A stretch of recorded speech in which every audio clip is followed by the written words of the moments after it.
That's my baby. I'm dying. That's my baby.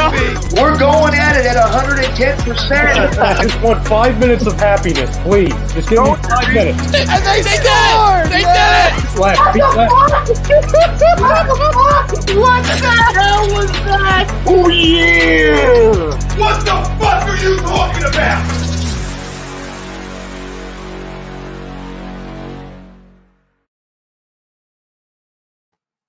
It's Monday night, everyone, and welcome to the Sports Hounds, exclusively on A2DRadio.com. He's Brad Ryer. I'm Rob Brinkman. Frank Vesby producing the show behind the scenes, per usual.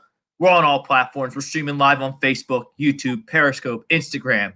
You can do the podcast thing. You can download us. You can listen to us anytime a day, anytime you want. Spreaker, Spotify,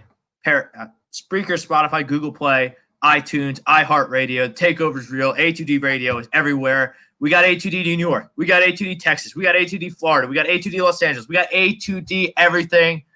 Like I said, 2020 was just the start. 2021 going to be bigger than ever. Get on board. Download, like us, share us, everything. As always, the Sports Hounds each and every Monday. He's our doc. Make him yours too. Specialized physical therapy. 3 locations in Burlington, Princeton, and Cherry Hill. Like I said, he's our doc. Make him yours too. Also, check out the gutter guys at Ambuck Services. They are the gutter and roof experts of South Jersey. Give them a call at 856-879-5530. Tell them the boys at A2D Radio sent you. Get that friends and family discount. We got NFL. We got Monday Night Football. We got the Eagles quarterback controversy. We got a big trade in baseball. We got the winter meetings. We got free agency. We got the NBA. All kinds of stuff going on. We got you till 9:30 going through everything. Brad, happy holidays. How was your holiday? Very good. Thank you. And good, safe, quiet, low-key, a day off. Absolutely. But, Brad, I sit down, and the 2-week honeymoon period with Jalen Hurts, it was nice. It was cute. It was a spark. I got wrapped up in it. I thought they were going to win the division, which could have very well happened based on the events of yesterday if the Eagles had just taken care of business against the Dallas Cowboys, a bad football team, mind you. Or if they took care of business against the Cardinals. Right. And that's what gets – because the Cardinals, they stink. I mean, I had them pegged the last time. We missed – They're very up and down. I mean, we missed last week because of the holidays, and I had stuff going on with work, so I couldn't do a broadcast. But the week before that, everyone's telling me the Eagles couldn't beat a 7-6 football team. It was unbeatable. The Cardinals, the Cardinals are not a good team. They proved that against the Niners. They let the Bears sneak. They're going to let the Bears sneak in and take their playoff spot. It's unbelievable. Cliff and Kyler. That may or may not happen. I mean, do you think the Packers are going to show up next week, or are they going to be playing their backups? I mean, I guess they have no reason to play. They have no reason to play. That's not the point. That's not the point. The point is the Cardinals. Okay, getting back to the point. Yeah, the point is the Cardinals suck, which I kind of knew that they weren't all that in a bag of chips, and I just laughed at anybody that said Jalen Hurts and the sparked up Eagles couldn't beat the Cardinals. They played well enough to beat the Cardinals. They made a few mental errors that prevented them from beating the Cardinals. So they lose that game. Okay, then you go down to Big D. And Brad, I am convinced now that Doug Peterson doesn't deserve a job here next year. He doesn't.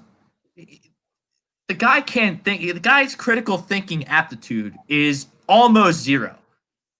I don't understand what goes through his mind when he's putting together a game plan.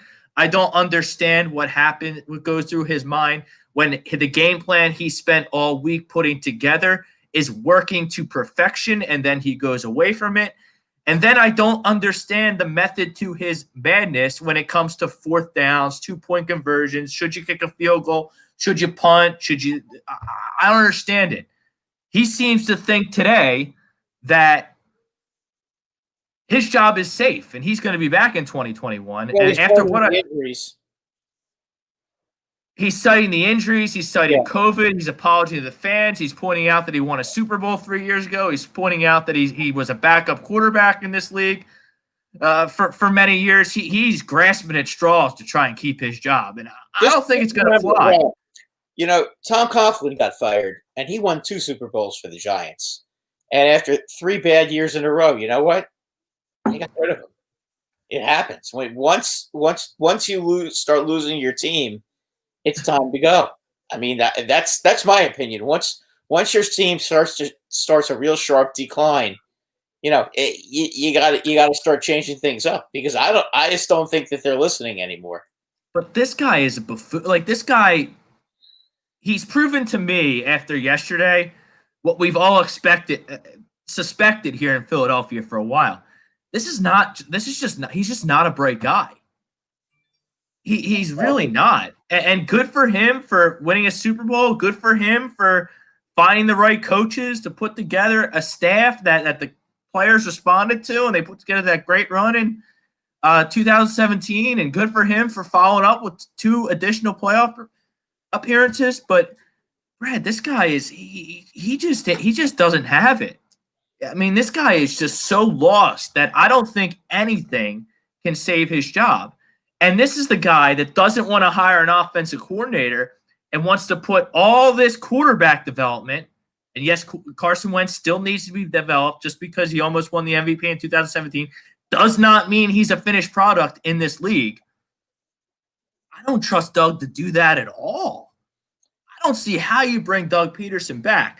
But the crux of our poll question, which is brought to you by Philly Drinkers LLC, visit phillydrinkers.com, click on that A2D radio collection, get all your A2D merchandise, coffee cups, hats, tumblers, polos, sweatshirts, rain pullovers, anything you want A2D, Philly Drinkers has got it. Go check them out, phillydrinkers.com. Jalen Hurts, Brad, is he the future of this team at quarterback? That's the poll question tonight. You can agree, disagree in the comments. We're going to get to everybody's comments here tonight. But Brad, I don't see Jalen Hurts as a franchise starting guy in this league. I see him more along the lines of Taysom Hill, to be honest with you. I think he would be more effective in that kind of a role. You can put him down there in the 2-yard line, at the 3-yard line, because of his running ability, and he can open up the field a little bit down close. But I just don't. I mean, I don't know. He's not Lamar Jackson, okay? He's not the kind of guy that can rip off a 50-yard run any second. He's not that kind of a runner. And as far as his passing, he's okay. I mean, but again, it seems to me like he gets most of his yardage during garbage time.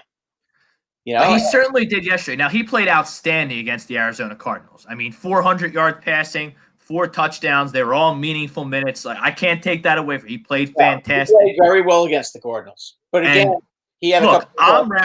I'm wrapped up in this thing. Sorry, go ahead.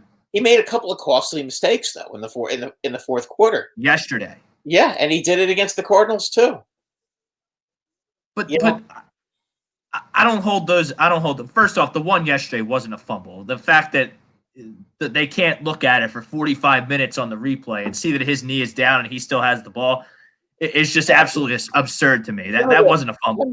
Some of the things that they go on are really, really inexcusable. Some of the calls that they make.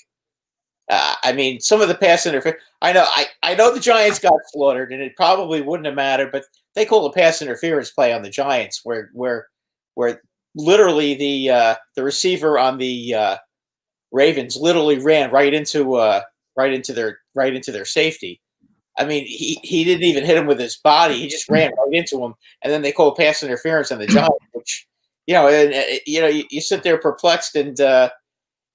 I don't get some of the officiating calls. I mean, I get it. Well, I mean, we can talk, Brad. We can talk till we're blue in the face we could do a 4 or 5 hour broadcast about the inconsistencies of NFL officiating. Yeah, let's digress here and get back on track. And the replay booth is useless because they don't ever do that. They don't ever change the call unless it's so blatantly obvious that they look foolish if they don't. Look, and I get it. Jalen Hurts, there's anti-Carson people out there that are going to make every excuse in the book for Jalen Hurts, for him to be the franchise quarterback. Brad, I just don't see it. I don't see him as a franchise guy in this league. I think the more that he plays, the more he's going to end up getting exposed, because it's pretty much with him. It's pretty much if you don't let him run or roll out, if you make him stay in the pocket, he becomes a much less effective passer. I mean, he likes to be able to run around, and I just don't think he's big enough to be able to take the hits if he starts running. That's the other problem. I mean, I know he can squat whatever he squats, 420 pounds or whatever, but he's still 6'1", and 6'1" is pretty short. When you're 6'1", you have to have a great offensive line to be good. Drew Brees is short. Okay, he's an example of a short quarterback, but Drew Brees always has a great offensive line to help him out. Drew Brees can also throw it into a mailbox from 40 yards away. That's how accurate he was, at least how accurate he was in his prime. Well, I'll tell you what, if you saw the game against the Minnesota Vikings, he looked pretty damn good that game too. I know Kamara got all the touchdowns, but he's still got them down there pretty much they still got him on his arm, pretty much getting him down there, and he just looked fantastic this weekend. But I mean, look, and I know people are so anti-Carson at this point, but the problem here, first off, the main problem here is Howie Roseman. Because for you to trot out guys like Joaquin Jarrett or whatever his name is, number 38, guys like number 69, Matt Pryor, for those guys to even be on your roster is just a detriment to your job as a GM to build the best 55, 60-man roster you can. Those guys can't play. And you're relying on them to pull the wagon because of injuries and COVID. And I want to hear about injuries. I want to hear about COVID. Everyone has injuries. Everyone has COVID. I don't want to hear it. It's been an off year. It's been an off year for everyone. Some teams, the good teams, have adapted, and bad teams like the Eagles cannot. I mean, I can't even really be that mad that they lost to the Dallas Cowboys yesterday, because it's what bad teams do. They go up 14-3. They hit the ground running. They totally change what they want to do, and they fold up, and they blow 14-3 lead. They scored 0 points in the second half against a defense that historically bad. A defense that's given up 450 points this year. Which it's hard. And I give the Dallas Cowboys, Brad, a lot of credit, because if they had better personnel on defense, I don't think the Eagles would have scored a point, because they had Jalen Hurts bottled up from pretty much Jump Street. They hit the big play. The Eagles started the game with a great running attack. They ran that zone read option, and Miles Sanders ate them up and punched it right in the end zone to go up 7-0. And then Jackson got the long pass. And then they hit a big play with Deshaun Jackson, who seems to always do that every time he plays in Big D. Yeah, so they got the quick lead, and Dallas was able to adjust. But I mean, Spark City is over, and I got wrapped up in Spark City, and I was Jalen Hurts up because I think this team needed a change. Carson Wentz was no longer the best option for the Philadelphia Eagles in 2020. It was time for Jalen Hurts, who you spent a second-round pick on. It was time for him to see what he got. And I think Jalen Hurts, I don't know, he's injured. He might not be able to go. I don't know what's going on with him. I haven't seen any Eagles news or injury report news. But Jalen Hurts should play against the Washington football team on Sunday Night Football. That game has been flexed. I guess they couldn't find a better game to put on Sunday Night Football for game 256. They put another trash NFC East game on there. Yeah, but it's for the division. But it's not for the division. If it was the the Washington football team and the Cowboys, I would understand why it's on game 256. Well, it doesn't really matter. Whoever wins the Cowboy Giant game obviously is going to be rooting like crazy for the Eagles.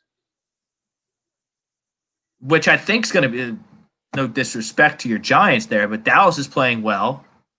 Giants aren't all that good. And I think that the Cowboys can score enough points to win that game. Who have the Cowboys beaten in this little 3-game winning streak of theirs? But they only had. It doesn't matter. They only have to beat the Giants. That's true, and but they need the Redskins the Washington football team to lose, who are bad for Not get it twisted. Like the Washington football team is not some 12-win juggernaut team. They're a bad football team, just like the other trash teams in this division. They just got blown out by the Carolina Panthers yesterday. Yes, they did. And boy, I'll tell you what, Dwayne Haskins. I mean, what is going on with that guy? He's unemployed now. He's terrible. He got cut today. He's a free agent. He's unemployed, and he deserves nothing more. Yeah, he's just pathetic. And I mean, getting back to the Eagles quarterback situation, you let Jalen, you let him play Washington. They might beat Washington to put either New York or Dallas into the playoffs.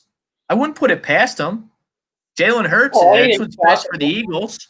Listen, though, I would tell you this: if Alex Smith plays, the Redskins are going to win, or excuse me, the Washington football team is going to win. I mean, it's clear as day when he's playing. They look like a different football team, even if he's not that effective. It just seems like the whole offense calmed down. I'll tell you what. Yesterday, after they took that Haskins out of the game and they put in that other guy, they started. Never heard of him in my life. Never did either. But I mean, they were moving the ball. They got the late touchdown. I mean, that was a nice drive and a real nice long pass for the touchdown to make it 20-13. And Haskins just looked terrible. Look, getting back to the poll, I think the solution for the Eagles is I think Jeffrey Lurie, hopefully he's had enough. He gets rid of his golden boy, Howie Roseman. He gets rid of Doug Peterson because, look, Doug Peterson, I've been on the bandwagon of let's keep Doug around. It's been COVID with injuries. Let's get some of these young guys a full off season. Let's get Carson back, ready, loaded to go. Doug Peterson coached his way out of a job yesterday.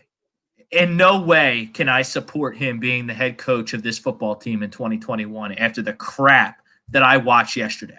So I think you get a new coach.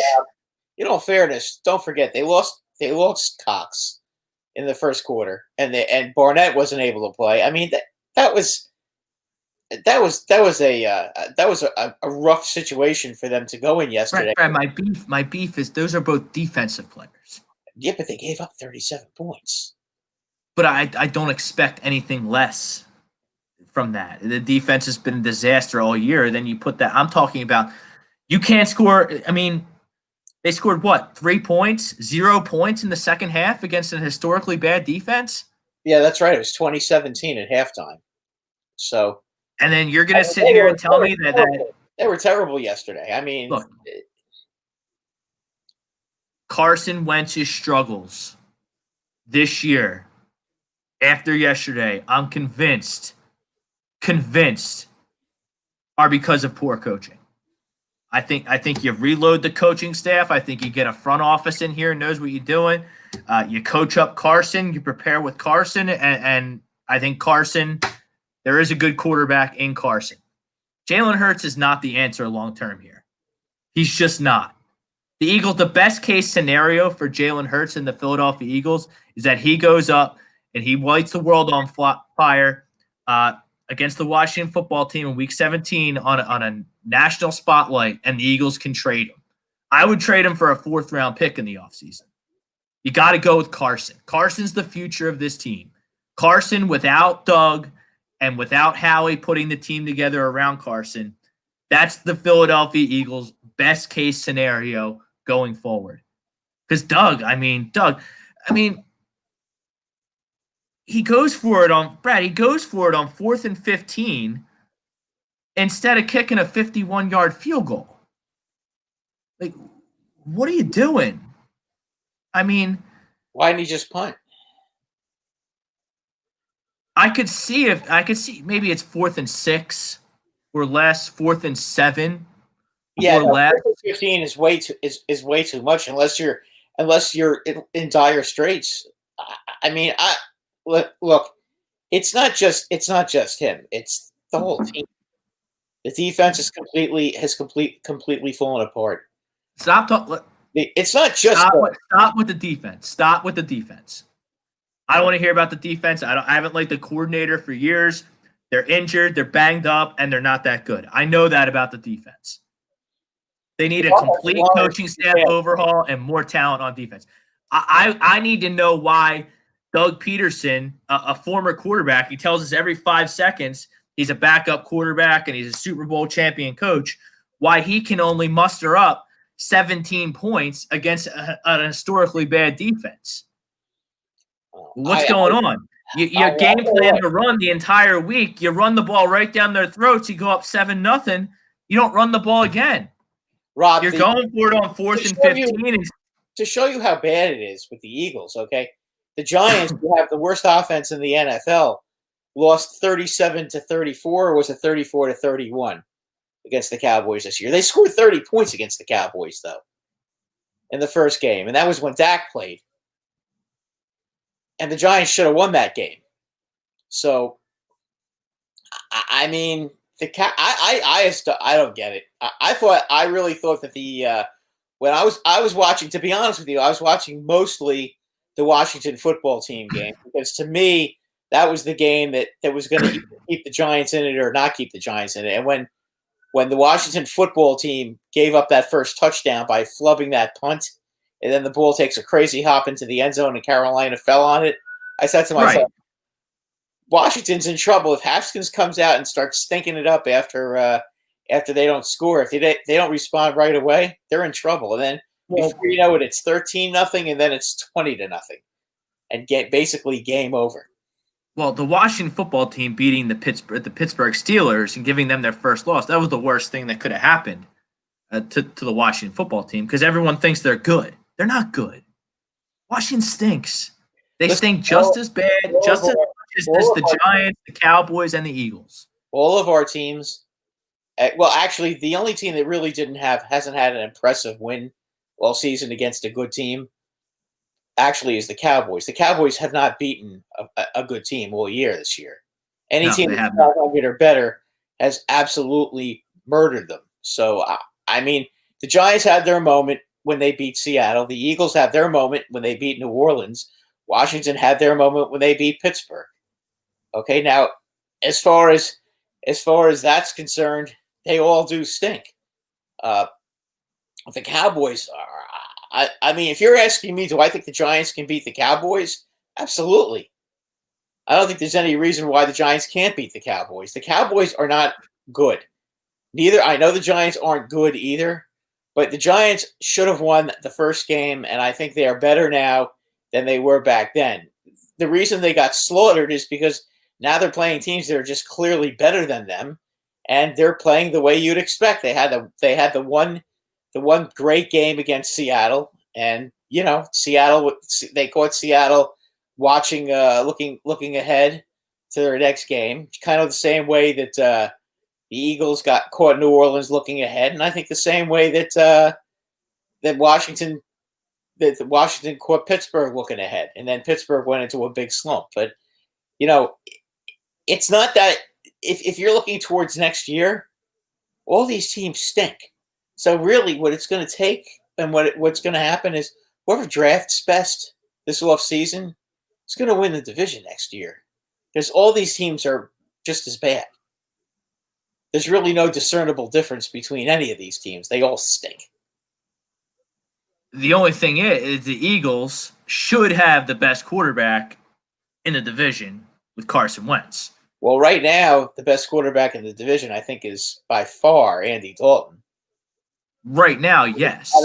Out of guys who are playing right now, because I mean, obviously, Dak is obviously better, and I think, I think Carson, when he's playing his usual type of football, is better. I think Carson needed to sit down for a few weeks this year after the way he's played. But if you're asking me about next year, I think Carson's going to end up winning the job, and he's going to be the quarterback next year. And he's probably as he should. And there will probably be a different coach there, or they'll make Doug, if they're smart, if they have Doug there, they'll make him get an offensive coordinator that calls the plays. I don't see how after yesterday you can bring Doug back. Doug is out. The spark with Jalen Hurts is over. I don't see him being a franchise guy anywhere, let alone here, especially under this tutelage and this coaching staff with the dummy Doug. And I think Howie Roseman should go, and I think Carson Wentz.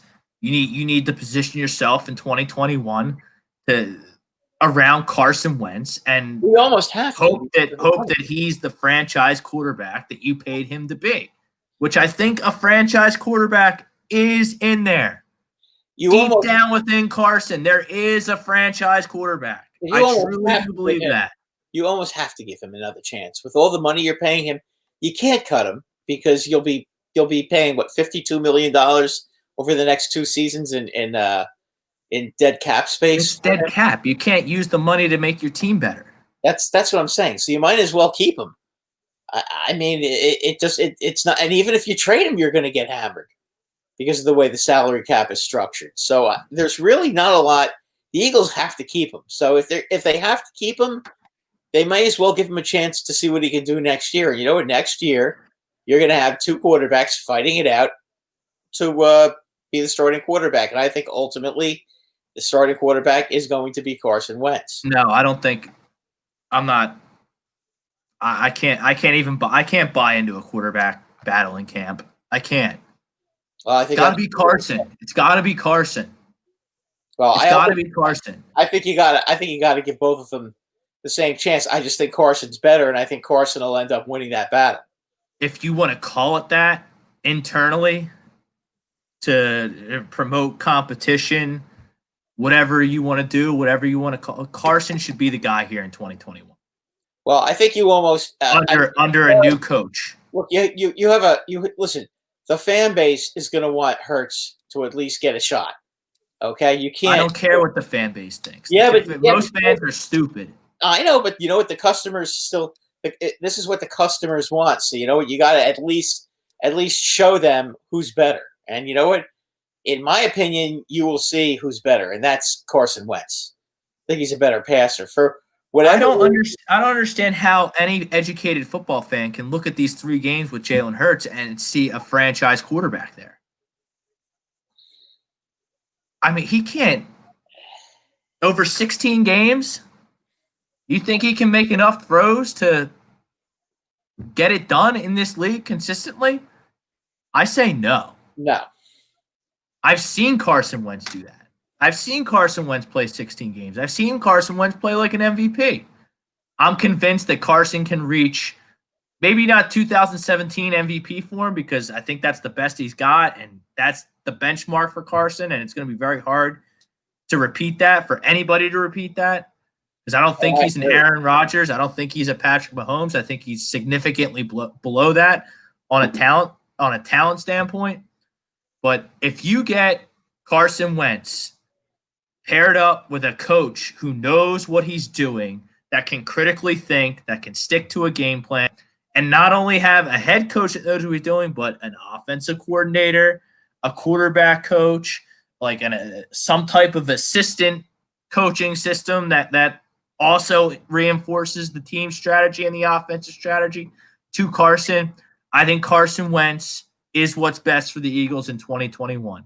Howie Roseman, Doug Peterson, Jalen Hurts as a 16-game starting quarterback are not what the Eagles need in 2021. No, that's what I got. I think you're going to be in big trouble with that if that ends up happening. So I just don't think you can do that. All right, let's get to some comments. Comments brought to you by Dr. Paul Vidal. He's our doc. Make him yours too. Specialized physical therapy. Jake Friel's in the house. What's up, guys? Going to disagree to the poll just based on 3 games, but come next season, it could be Hurts, depending on how this offseason goes.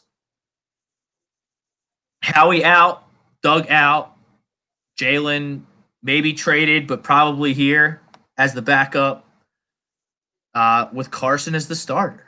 I don't understand I don't see a starting franchise quarterback in Jalen Hurts. I just don't.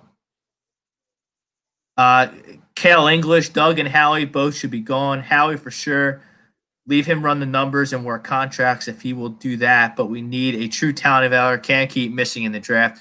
Look, Howie crunching the numbers. No, you can't have Howie here. Howie's been here for 25 years, and enough's enough with Howie. Time to move on from Howie. I don't care how clever he is, how much analytics he has when it comes to the salary cap and the contracts. It's time to cut bait with Howie Roseman. Enough's enough with Howie Roseman. It's like, unfortunately, that's what happened here with Andy Reid. Andy Reid's a smart guy. Andy Reid's a top 5 coach of all time. But his time in Philadelphia, Brad, it was done. It was time to move on. Time to change. That's what happens, Rob. At some point, you do have to make a change when the teams are not responding. As I said before, it happened with Tom Coughlin. It happened with Tom Landry with the Cowboys. I mean, at a certain point, coach has to go. And Tom Landry got fired. Tom Landry. That's the iconic hat in the shadows of old Cowboy Stadium. He got fired. It's okay. Everybody gets fired at some point. Okay, Doug. Look, Doug won the Super Bowl. You say thank you. You want to build a little statue outside of him coaching or whatever you want to do. That's fine. But you know what? It's time for him to go. Or if you want to put him in your wall of your circle of fame or whatever you call it down here. You could do that, but you know what? Every team at some point has to cut bait with their coach. And you know what? At this point, the team has been steadily on a decline. They got lucky to make the playoffs last year. Okay, they were lucky as hell 2 years ago to win that first playoff game against the Bears with the double doink. I mean, he had his great year, and the team's gone downhill ever since. And it's time, and at this point. The East is so bad, you get a coach in here, a good, competent coach, you could rule the division again because they're all bad. It's just going to come down to whoever's able to pick a couple of elite players first is going to own this division for a while.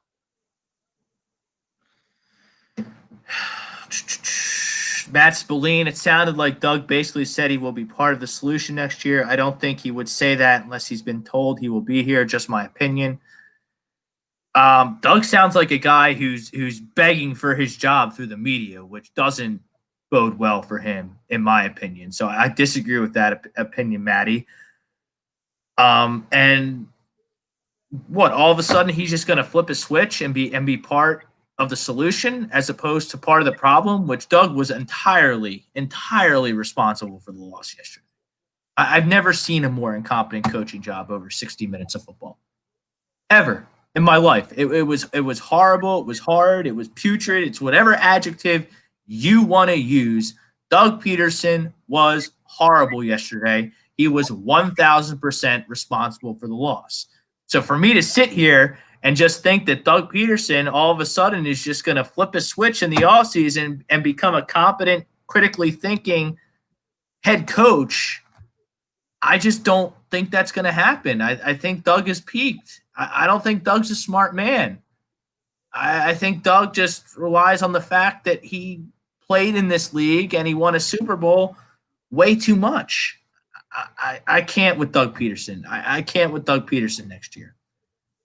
Doug Peterson in 2021, they don't mix. It's just not for me. And I don't think it's what's best for the Eagles.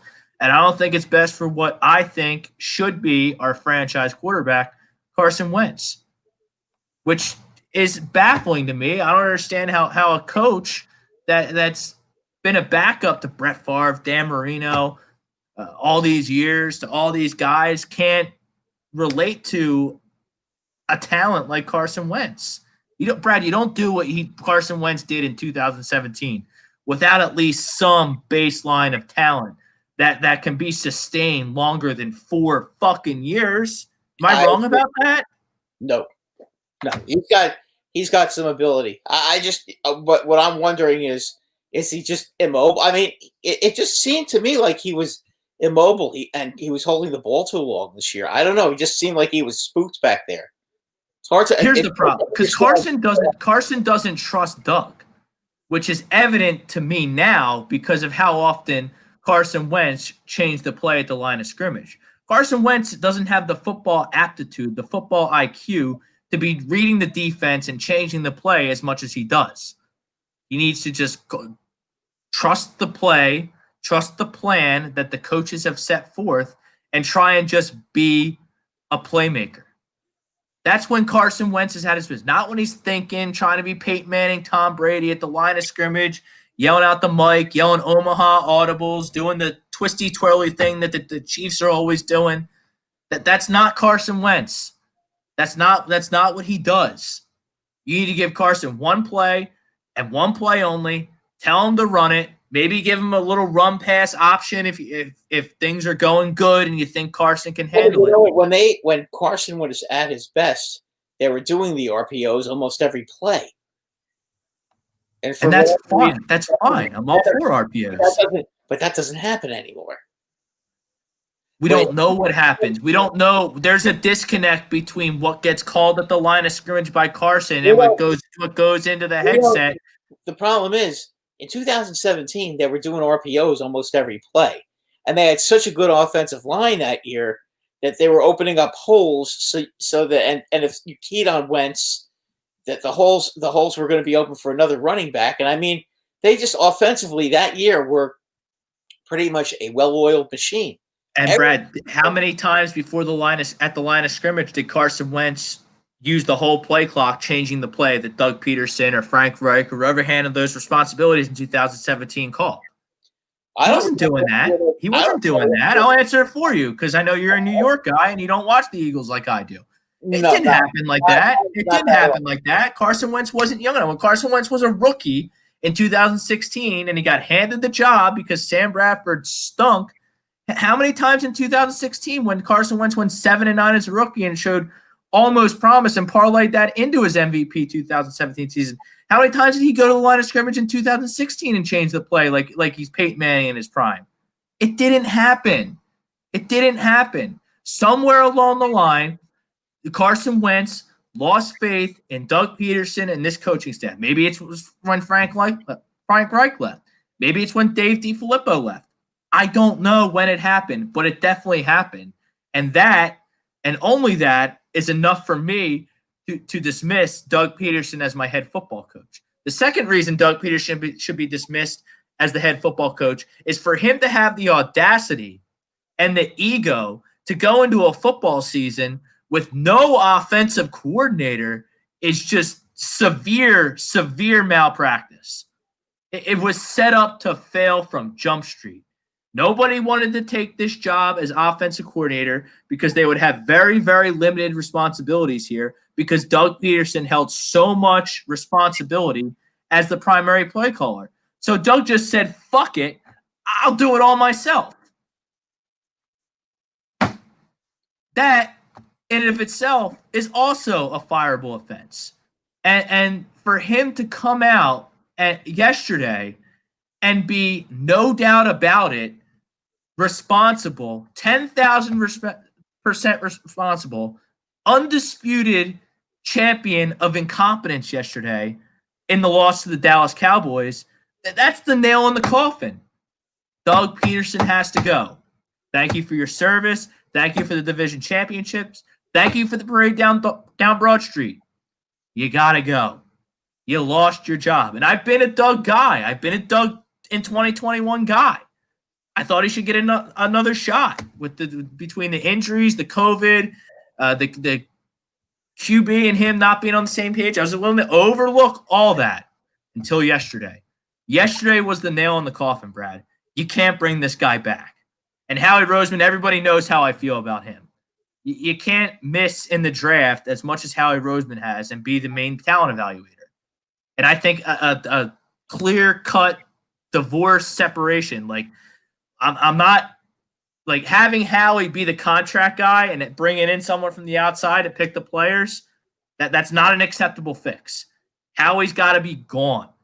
You need a new guy to pick the players, and you need a new guy to do the contracts. You need new everything. You have any replacements? Who do you want to replace him with? With Doug or Howie? Howie. Oh, I don't know. If you hire a new GM, you have to hire the new GM first, and then let him pick the coach. If you do it the other way, you end up being the Jets. That just doesn't work. So you don't want to do that. As far as the coach goes, I'm hiring a minority because you get a third-round pick now if you hire a minority with this Rooney Rule on steroids. So why wouldn't I make a serious run at Bieniemy or Saleh?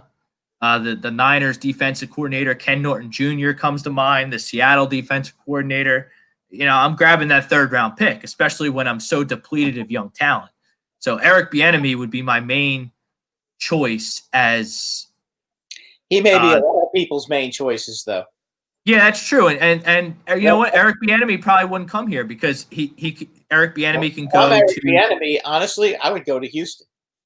Yeah, you get Deshaun in Houston. You have Matt Ryan and Matthew Stafford, both franchise quarterbacks. They have head coaching vacancies.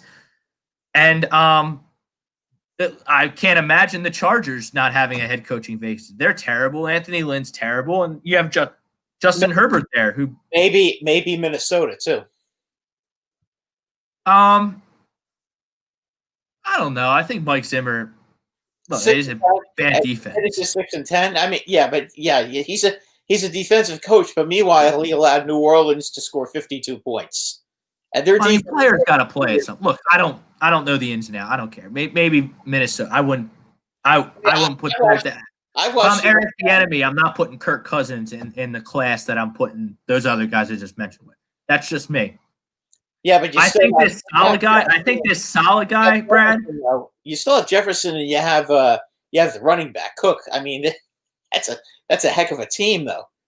Right, and Thielen is Thielen's a good player too. Kyle Rudolph's a good player. Irv Smith's a good player. Madison, the backup running back's a good player.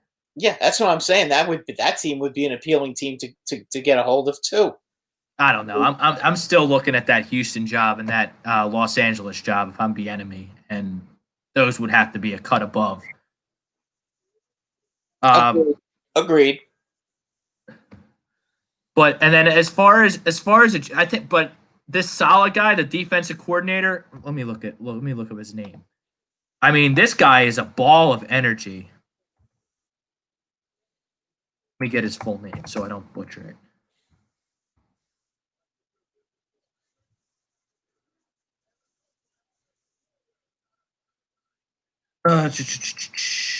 Robert Saleh, Niners defensive coordinator.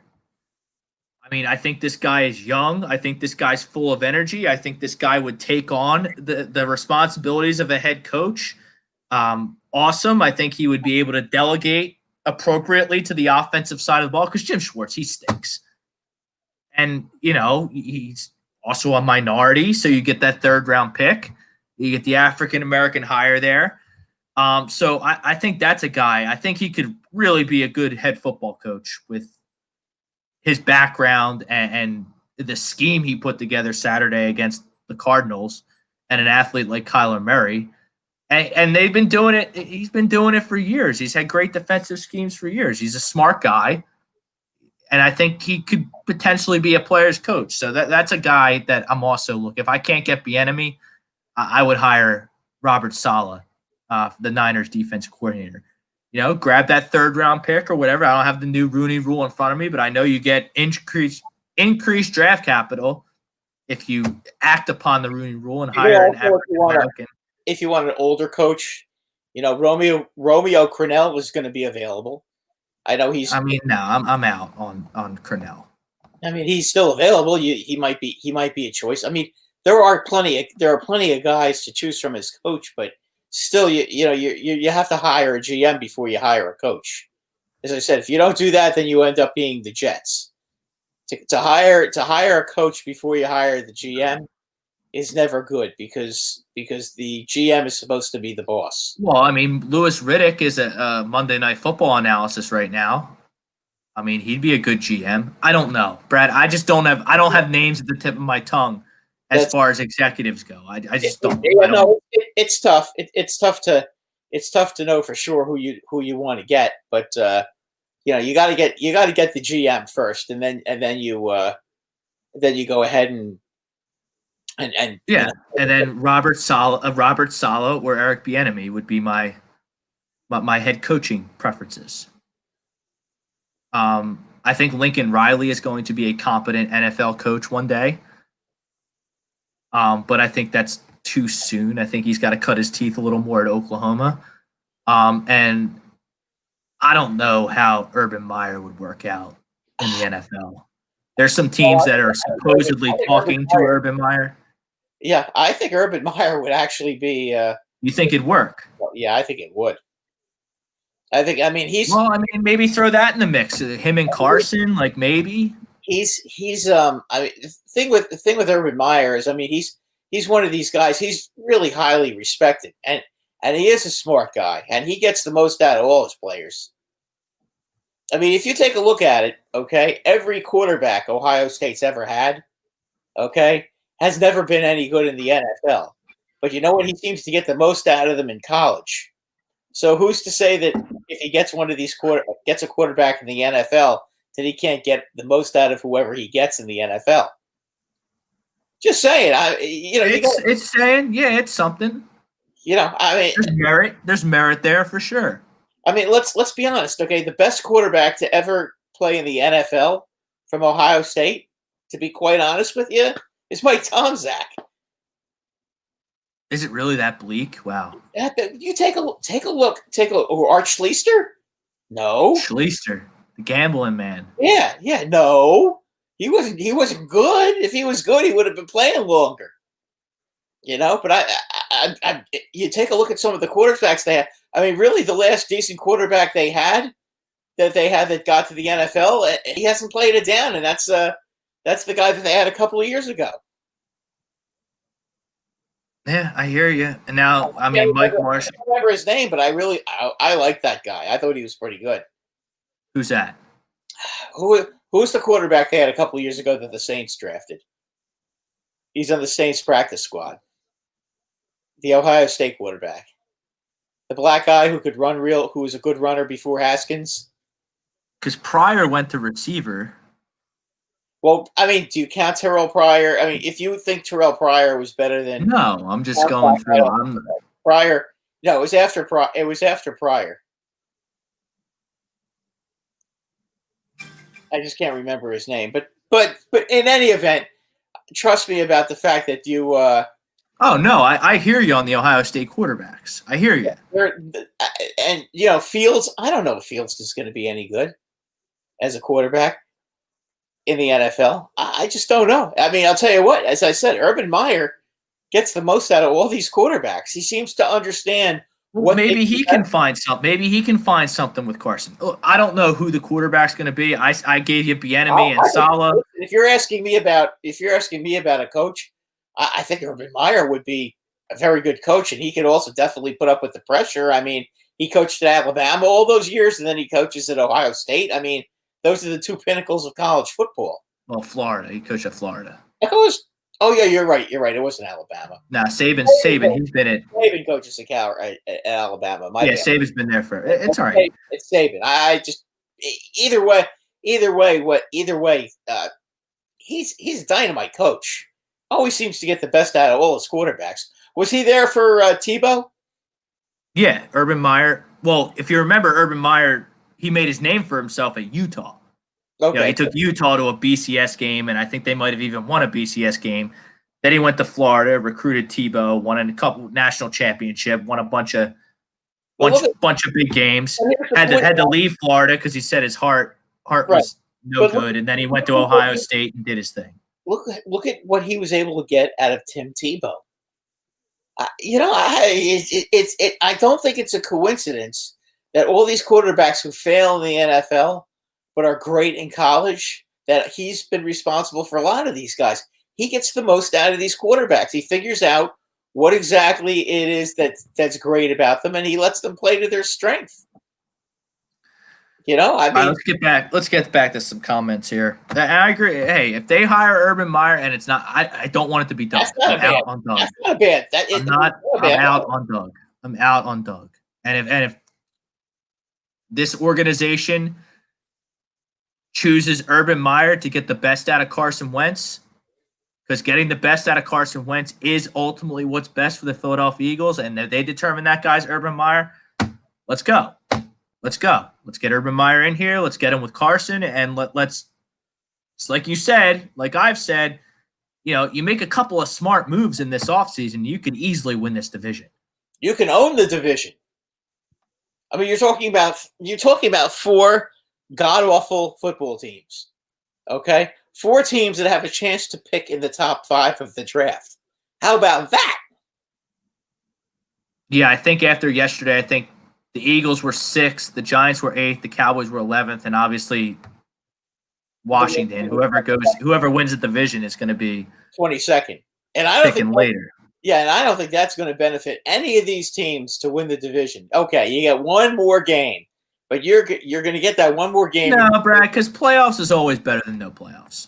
But you're still going to get slaughtered, and then you're going to get the 22nd pick. So you're not going to get. Yeah, but you have just like let's say the whoever doesn't win the NFC East, let's say they have 11th pick like it is right now, and the winner gets 22nd. You can easily get just as good a player at 22 as you can at 11. But not at 6 or 5. Easily. You can even do that. See it all the time. Justin Jefferson's a top 10 receiver in the league right now, and he went 22nd. Yes, Kenneth Murray is a surefire starting linebacker for the next 10 years. He went 23rd in the draft. Are you telling me if the Washington football team ultimately wins this division, picks 22nd, and makes a pick like that in the early 20s, that doesn't put them 1,000% in the driver's seat? Well, they also picked next season. They also picked 2nd last year, and they got Chase Young. Right. It does make a difference where you pick. But I mean, Chase Young. I don't think there's a guy like Chase Young. This draft is not like. Well, hopefully we'll see. I mean, I think there are some pretty good receivers in this draft. I think these receivers this year are going to get picked early. I think there's definitely one that the Eagles are going to pick at 5, and I think the Eagles can go a number of different ways, no matter what pick. They don't have to pick a receiver. They can pick offensive line. They can pick defensive line. They can pick linebacker. They can pick corner. They can pick safety. The Eagles stink. They have needs all over the board. So the Eagles should not be locking themselves into a position at all. You have to lock yourself into the best player that's available. Now, if I'm the Giants, okay, I want Devontae Smith from yes, Heisman finalist. He's an absolute beast. I want him. And you know what? If the Giants don't win the division, which I really don't want to see that happen because I don't think they're going to get any better, that's the guy that they can go ahead and get. So you don't want to see your football team play in January on Wild Card Weekend? You'd rather just say, no, I'll pick 8 instead. I don't want to see them get destroyed by the Los Angeles Rams. What's that going to do? Jared Goff might not even play in that football game, Brad, because he has a broken thumb. He had surgery today. That's 2 weeks. He's not even a lock to play in that game. But you'd rather just sit on the sides and watch the playoffs on TV. You'd rather just concede the game to the Cowboys. They hate it. Brad, that's soft, man. Well, you're going to playoffs is always better than no playoffs. You should be rooting like hell for Daniel Jones to get playoff experience. Not if you're 6-10. It doesn't matter. It doesn't matter. Sure, it does. If you're the fact that you don't have a chance or have a minimal chance to win the playoff game is erroneous. You should be rooting for playoffs. At 6-10, okay, and I've seen this team. I've seen the way they. You don't deserve. The Giants don't deserve. The Cowboys are going to win this division. Giants do not deserve. If that's the mentality of your fan base, that's a soft mentality, and you don't deserve to be in the playoffs. I don't know that the fan base feels that way. I think the fan base probably wants to make the playoffs. Well, you are representing the fan base right now. You are on A2D Radio on a premier time slot on a premier show like the Sports Hounds. Preaching softness. You said you don't want the Giants to make the playoffs. Are you out of your mind? I would rather get a really good draft pick because you know what? If I win the division next season, then I'm going to have the first place schedule, which means we're going to be like 3-13 next year. I'm going to get a shitty pick at 22. Okay, it's the AFC East. If that makes you feel any better, it's not that great. Not really, because Buffalo and Miami are now good teams. You know, and I'm sure New England will probably end up being a pretty good team too. If they'll have a year to be able to draft. There is Monday Night Football going on. The Patriots are up 3-0. I really think the Bills are gonna. I think the Bills are gonna smoke the Patriots in this game. Yeah, I would think agree. that. I think that the Josh Allen is just playing at such a high level right now, and the Bills just. and I think they I got think lucky every I think couple of enough's years. enough for the Patriots in this division. You know, they're mathematically eliminated. It's the Bills division. It's the Dolphins division. I think the Bills make a statement tonight that the East is ours now, next year, the year after, and for years to come, because they have a great. You They have a take great. you take a look at the quarterback, B, the running backs, and the way they do the RPO, okay, is the way it's supposed to be done. And you've also got a quarterback who can throw the ball. I mean, I think Josh Allen right now is playing on an extremely high level. They might go to the Super Bowl. They could, because you know what, they got it all going on right now. I mean, you know, They have they're everything you need. And I've been saying for months and weeks and months that I don't see any team other than once I figured out the Steelers were frauds. I've been pretty adamant that I don't really see anyone else in the AFC making a run to the Super Bowl. Kansas City. But I could Buffalo, absolutely. I've been trying to tell you, Buffalo could have You won. have. I've been telling you that for a while. They could have won that game. They got screwed. They got screwed on a penalty, which was not a penalty in the end zone. But you know, I mean, be that as it may, Buffalo is a real good team. Buffalo, They are. has a chance. I mean, right now, what are they weak at? They're a good defensive team. They're an exceptional offensive team. I mean, they could score. They could score with the Chiefs right now. The way Josh Allen is playing. I mean, Josh Allen can basically run like Lamar Jackson, and he's a much better passer. I mean, much better. All right, we're getting sidetracked. We're ignoring the people here. Let's get to some comments. Mike Marshall, to make an educated decision on Hurts after 3 starts is very premature. Carson wasn't great his rookie year and not great 4/5 years. I mean, look, I don't know what to tell you, and I know Mike, and he's my brother-in-law. He's a good friend of mine. He's a good dude, but I mean, I just don't see a franchise quarterback emerging from Jalen Hurts, especially under this coaching staff. What's best for the Eagles in 2021 is not Jalen Hurts as the starting quarterback. It's Carson Wentz being the franchise guy that you paid him for, and you need to get a coaching staff in here that can bring that out of Carson. Because Doug Peters has no clue. He has no clue how to develop Carson, how to coach Carson, how to get the best out of Carson. He has no idea. You're right about that. I think at this point, you do have to do that, and you do have to get rid of Howie. Robert Novak, I think it's too soon to tell. He's played well and looks like a better passer, definitely a better runner than Carson. But is he the future? Hard to say. Put up all those yards and only managed 17 points. Looked like he got harassed by an O-line.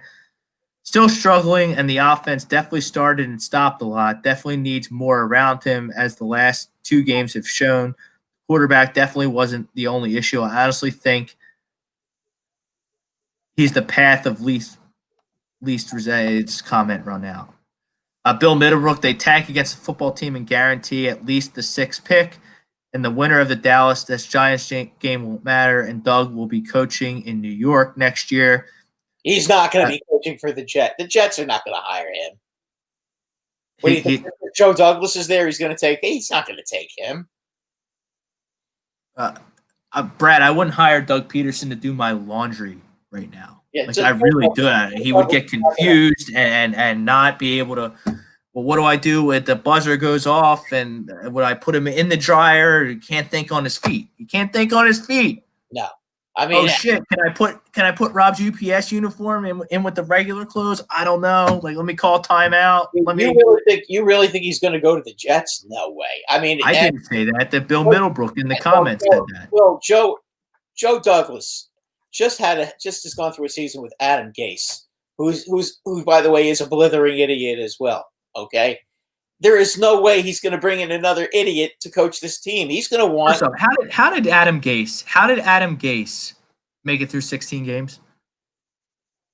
Oh, because the idiot Christopher Johnson, who was the CEO of the Jets, He's been in England on some on In another business related matter, and the way the Giants run the Jets. Yeah, I'm not First kidding. off, it's COVID. You shouldn't be in England. Well, he's been in England on some kind of a conference, okay, and he said he had said that he was going to make a decision at the end of the season. So, I mean, that's fine if you don't want to rattle the boat like that during the season. I guess I get that, but I mean they fired certainly enough precedent to fire Adam Gase before the end of the season. They fired Greg Williams, who I think Greg Williams was horrible for them. I think that he did not like Adam Gase, and I think he kind of purposely was losing games for them. I mean, the Oakland game, the Las Vegas game, case in point, when they blitz on the last two plays of the game.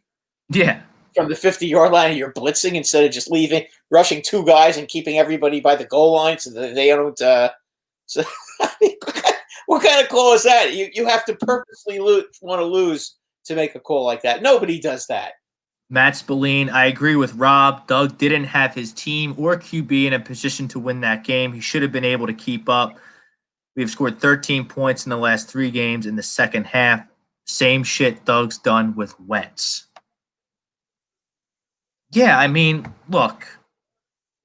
And, you can't tell me that with a better coach, with a better support system, from a coaching standpoint, let's leave the GM and the personnel stuff out of it for a second, because that's a problem too. And I've been crushing Howie ever since he picked Jalen Reagor over Justin Jefferson.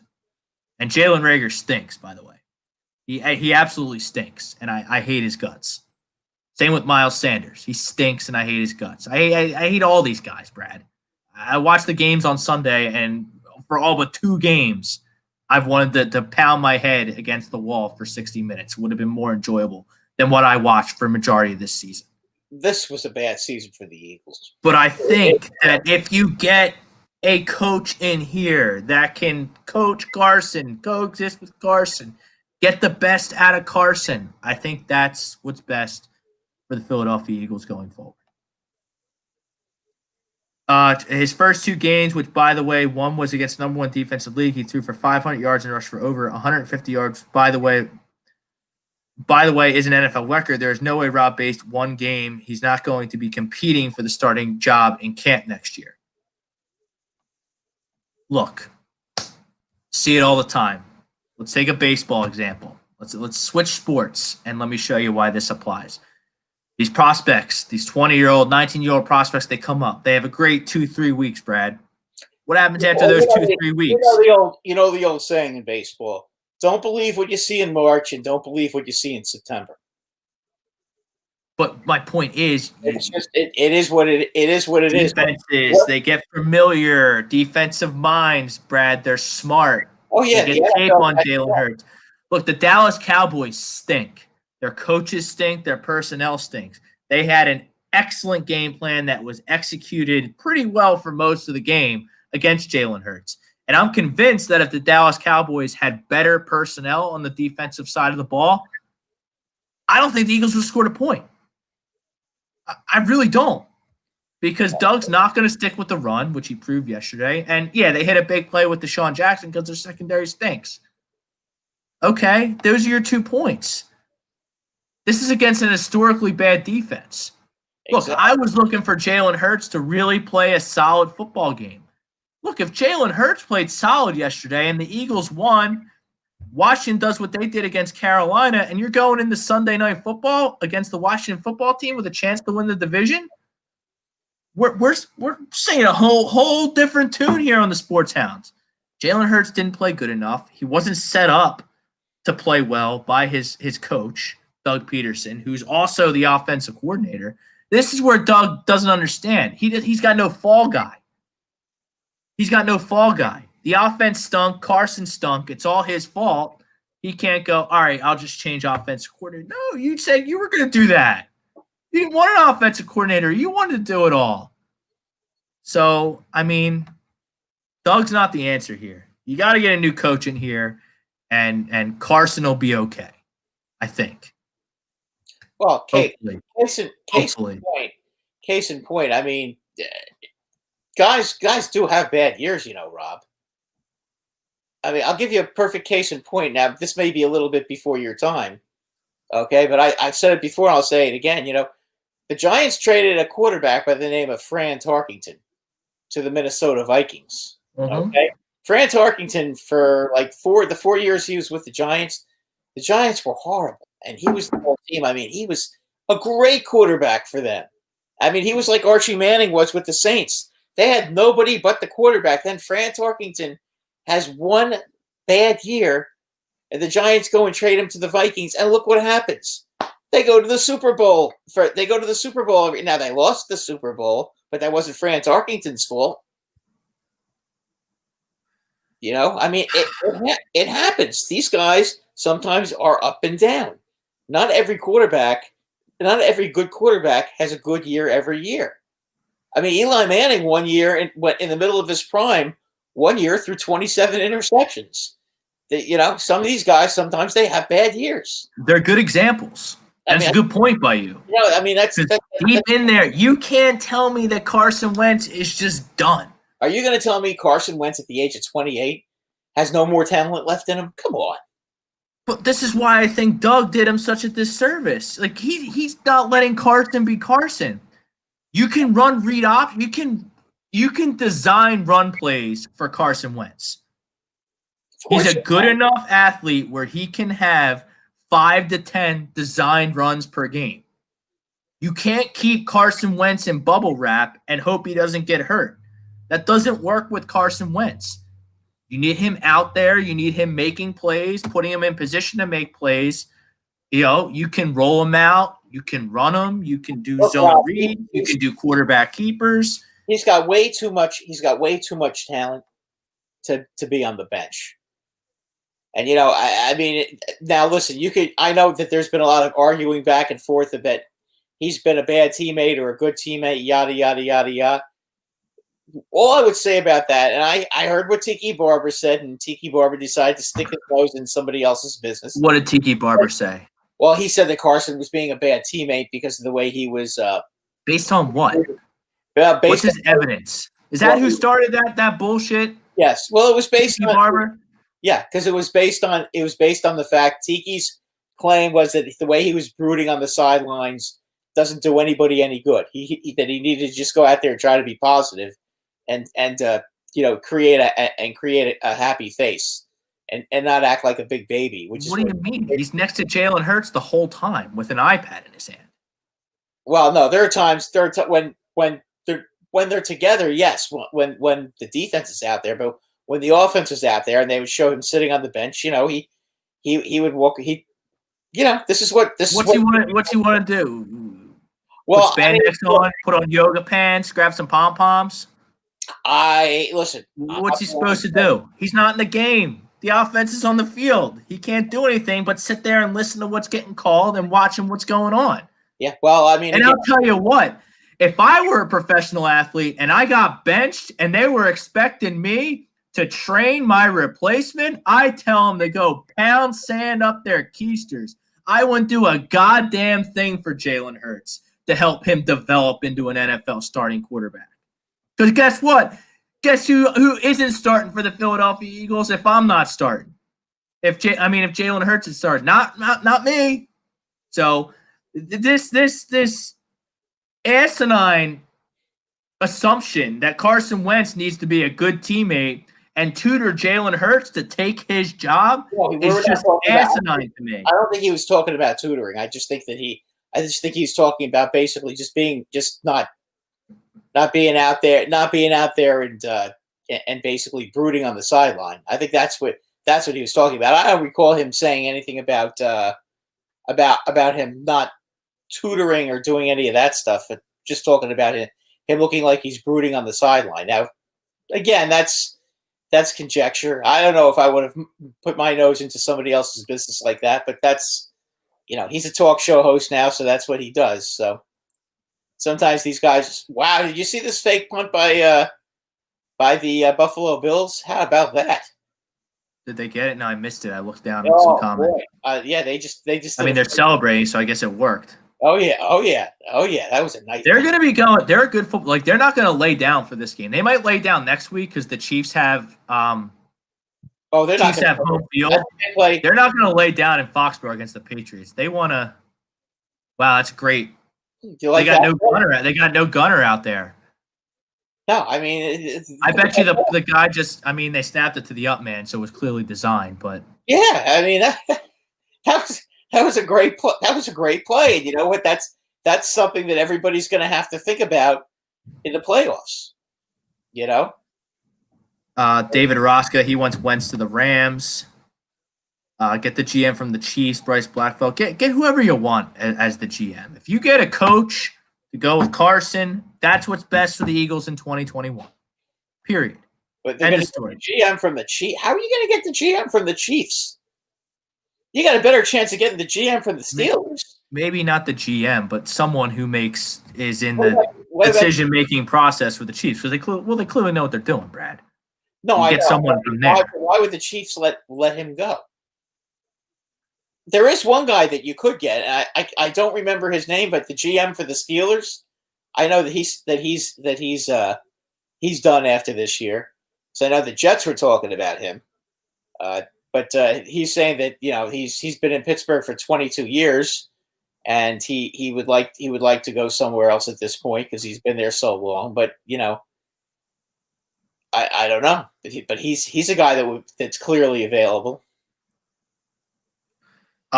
Keith Pennell Williams. If we pick 5, how are those 2 receivers not the best available? The LSU kid was considered better than Jefferson, by the way.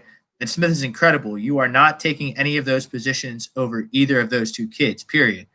I don't know about that. There's a number of great corners in the draft. Patrick Surtain, the second. You remember Patrick Surtain? He played for the Miami Dolphins. Excellent corner. His kid plays at Alabama. The kid's 6'2", 220 as a corner. He's just a stud. There's a corner out of Ohio State, Sean Wade, who's 6'1", 200 pounds. I mean, all they do is turn out pros over there. There's a cornerback out of Virginia Tech named Caleb Farley. He's 6'1", 205. So to just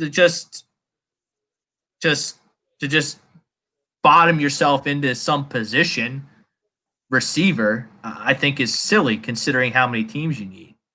I mean, there's a number of good. There's an edge rusher out of Miami his name escapes me right now.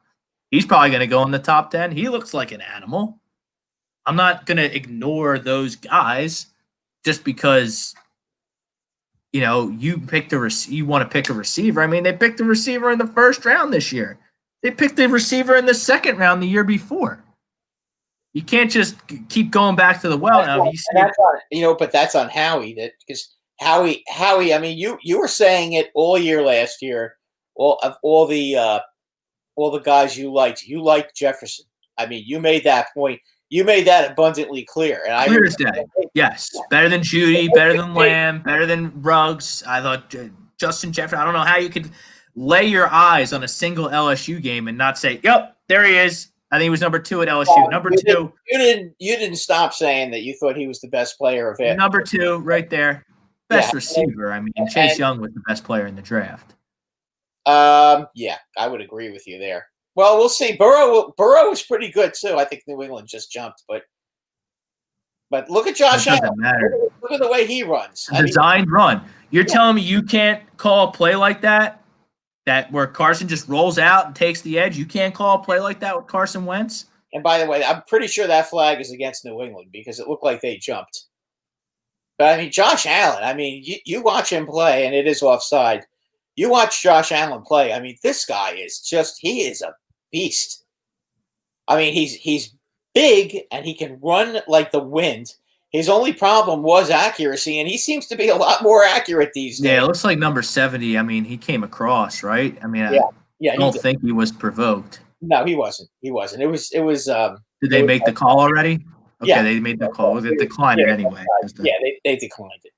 I mean, Josh Allen right now, as I said, he's playing at such a high level. I know the Eagle podcast gang, or whoever they are, the Philadelphia podcast crew, thinks that Buffalo needs to have a little stronger running game. I dropped it. I mean, I mean, that's kind of nitpicking. I don't necessarily know that that's going to be a problem. I mean, if the running backs aren't getting it done, Josh Allen can take the ball and run for 10 yards whenever he needs to. I mean, that's the great thing about having a quarterback that can run and throw. I mean, this guy just to me looks. I mean, he put this one right. He put this one right in the number. Yeah, I mean that's got to be a touchdown. I mean that's ridiculous. Yeah, that guy just dropped the ball. I mean that ball should be caught. That's Singletary. No, that's Jones. I don't even know who that is. Yeah, I mean, if he's throwing to Beasley or Diggs, that's a touchdown. I mean, I don't want to. Keith Cornell, we can definitely agree on that. I don't agree with your assessment of you have to take a wide receiver if you're picking in the top 5 there, Keith. But we can agree that Tiki Barber is full of shit because he is full of shit. I hated Tiki Barber. Every second, every play he suited up for the New York Giants, Brad. I hated Tiki Barber. He's in my all-time New York Giants hate list. Well, he's one of the greatest running backs in the history of the game. I mean, he did something that very few players have done. Right, but I hate his guts. Well, that's okay. He ran for over 10,000 yards, and he received over 5,000 yards. The only guys in the history of the NFL who ever did that were Marshall Faulk and Marcus Allen. And I think he was way better than Marcus Allen. I'm not going to go to say that he's better than Faulk because he's not. Faulk was unbelievable, but that's pretty good company. Look at that. They get a pick in the end zone, Gilmore, and the same jabroni that jumped off the side the first time, he jumped off sides again. Yeah, it was a free play. So I mean, he jumped. That's 2 plays in a row. He jumps off sides. I mean, Bill Belichick he's gonna chew him out. Yeah. Yeah, I mean, I don't know. I mean, you think a Bill Belichick coach team, that guy's gonna. All right, Keith. I mean, good for you for mentioning Surtain. I saw your comments. Sometimes you miss stuff. It rolls by fast, and you get wrapped up, and you're watching the game, and you're doing the show. Sometimes you don't see every comment. I didn't see your Surtain comment. It's a smart comment though, because that's who I would be targeting with the 6th pick in the draft, with a top 10 pick. I would draft Patrick Surtain out of Alabama. Derek Stingley's another one out of LSU. He's another guy. I think that enough's enough with this getting beat by every receiver and their mother on the outside here. Well, I mean, I think Slay. Here's a better question for you. Okay, what are the Eagles going to do about the fact that they're going to be like $20 million over the cap at the end of the? If Howie's here, if the Eagles wimp out and bring Howie back, that's going to be Howie's problem to fix. Yeah, because that's something everyone wants to tell me how he's good at crunching numbers, but I'm looking on the internet. Boom, boom, boom. Oh shit! The Eagles are $50 million over the cap next year. What's going to give there? Yeah, I think they're somebody had told me during the week that they were only 21, but I mean, whatever it is, it's more than that. Is it? Well, because whatever it is, that's something that they're going to have to deal with, and that's going to be a problem. And they're going to. This is why when you pay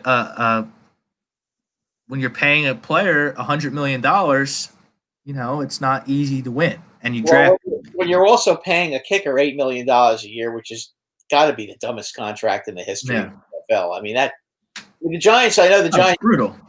The Giants just re-signed Graham Gano. I know they just extended him. And Graham Gano is like 26. No, he's 29 to 30 or something like that this year.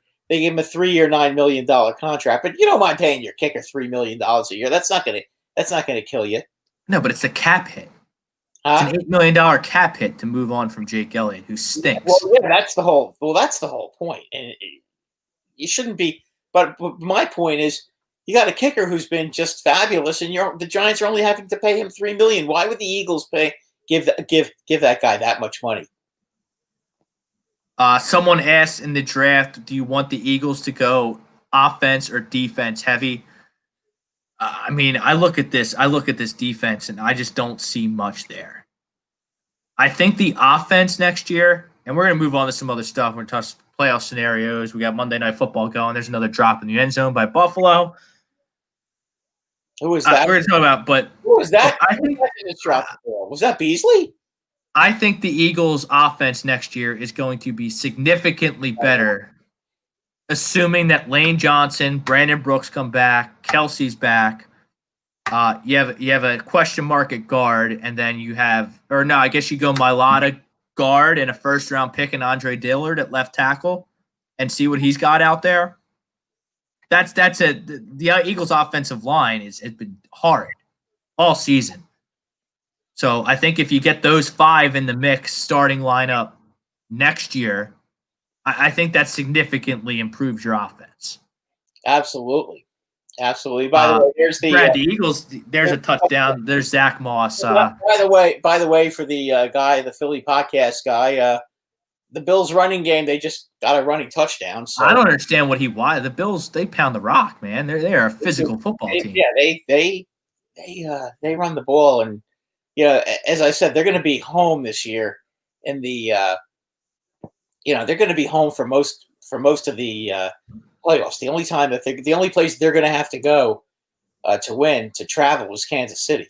They're going to. Well, Brad. All right, let's talk about some AFC because Brad, it looks like we talked about it before the show. It looks like a 10 or 11 win football team is not going to make the playoffs in the AFC. And speaking to your point, the Bills, if it ended today, would have to host the Baltimore Ravens. I wouldn't want to be seeing the Baltimore Ravens at all in the playoffs right now. At all. The Bills are the 2 seed. Right. I have it right here. The Ravens are the 7 seed. They are? Are I'm you sorry. sure? No. I'm sorry. Right now, before this game started, Brad, the Bills were the 3 seed. Oh, well, they're going to win tonight. So after I'm just the okay. CBS that I have up on my screen right now doesn't take that into account. They are still an 11-3 football team, so they are behind the Pittsburgh Steelers. Okay. After in the miracle. Point of the comment is, Brad, I'm not trying to play the Ravens. If you're Buffalo, If you're Buffalo, you don't. That's the one team you don't want to play. Nobody wants to play them. Are you kidding me? Lamar Jackson has returned to his MVP form. J.K. Dobbins and that team. Nobody wants to play that team. That team is crushing it right now. Stay away from that team. They have Yannick. They added Yannick to their defense. Their defense is COVID-free now down the stretch. They're playing terrific. J.K. Dobbins has really taken control of the backfield. Mark Ingram's been a healthy scratch down there because of both J.K. Dobbins and Gus Edwards. So I'm not counting the Ravens out of anything. Gus Edwards, he's the guy. He used to play for Rutgers. He's a no-nonsense physical running back, and I'm a big fan of him. Believe it or not, I remember him when he was with Rutgers. I never thought he'd be this good in the NFL. I thought he was a pretty solid back for Rutgers. But, he played on that team when they were horrible. And, boy, look at how well he's playing with the Ravens. It's great to see that. But, boy, nobody wants to play the Ravens right now. And if I'm Buffalo, that would be the one team I wouldn't want to. If I'm Buffalo, I'm not afraid of Tennessee. I'm not afraid of the Colts by any stretch of the imagination. The Dolphins, no problem with them either. But I wouldn't want to play the Ravens. And then I think I'm looking at this. I think the Browns are going to be out. I think the Browns lose next week to the Steelers. I think they're out. Yeah, I think the Colts and Titans win, and I think if they both win, the Titans would win that division. I believe they own the tiebreaker. But the Browns, they don't deserve after that loss yesterday. You can't. Browns, they don't belong in the playoffs. You can't make COVID excuses, okay? The Jets are 13. You got to find a way to win the team. How in the world do you throw the football 53 times when you don't have a gunslinger quarterback in Baker Mayfield? He needs to be a game manager. He needs to be supported. All your running backs are on the COVID list. They're top 4 receivers.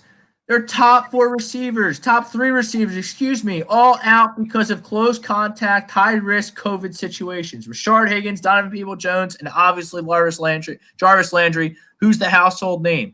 They go out, the New York Jets, they throw the ball 53 times. Hello, you have Nick Chubb and Kareem Hunt on your football team. Now I get it. Like those receivers being out, it makes you a little one-dimensional. It makes the Jets defense, it makes them key on the run, and you take that away a little better. But I mean, my God, 53 pass attempts. But the Jets defense stinks. I don't understand. I just don't understand how. And they were behind 20-3 in that game. I don't get it. 3. I mean, the offense. If you're the Browns' offensive line right now, you have to be totally embarrassed that you put your team in a position where Baker was getting whacked around. I mean, that's just terrible. Looks like Tre'Davious White's livid over this pass interference call. Well, they're always they. Let's see. I mean, what is he complaining about? That's pass interference. It's weak, and if I were the commissioner of the NFL, I would eliminate calls like that. But that's he had his hand wrapped around his back, so I get it. It looked like he was a little early, but I mean, so I don't understand. And then the other thing in the AFC, there's so many storylines here in the AFC because they all have gaudy records, but I don't know who's real and who's fake. I think the Dolphins are asinine for not starting Ryan Fitzpatrick. I get why, but are you trying to nurture Tua, or are you trying to win football games? You're trying to do both. But Tua's not there yet. Tua's not there yet, and they're going to finish. They're probably going to be 11-5 football team with a defense and an offensive line and a couple of running backs and some receivers that could really win a game or two in this AFC playoffs. I don't know if they win a playoff game with Tua. I really don't. I don't know if they win a playoff game with Fitz either, but I mean, you don't think they can beat? They're slated to play the Titans right now. You don't think they can beat the Dolphins? Can beat the Titans? I do. Yeah, I can't figure out the Titans for the life of me. Well, I'll tell you what, they every time I think they're good, and every time I think they're good, and I think they're going to get a big win and prove everyone they're the Super Bowl contender, I pick them to be. I picked the Titans to go to the Super Bowl in the AFC before the season. They go out and they get smacked by Green Bay. I get it. Green Bay's a good team. It's snowing. It's on the road. But, like, come on. They went through them like a knife through butter. I cannot figure out the Tennessee Titans. The Titans are also the same team. They gave up 38 points in the first half to the Browns. That's another. Like, I don't understand them. I mean, the Titans. I don't like them at all. I don't like them at all. And I don't like the Colts either. I think the Colts are fake too. I mean, the Colts, every time the Colts play a good team, they get their rear ends handed to them.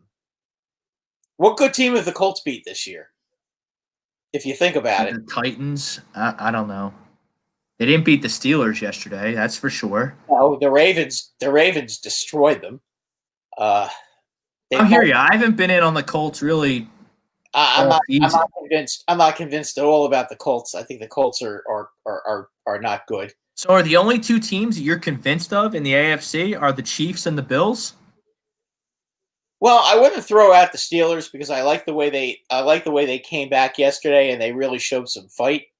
So, I mean, they were down 24-7, and when it's 24-7, there's no fans there, so it's not like they're getting booed off the field. But they were able to put up, to come back and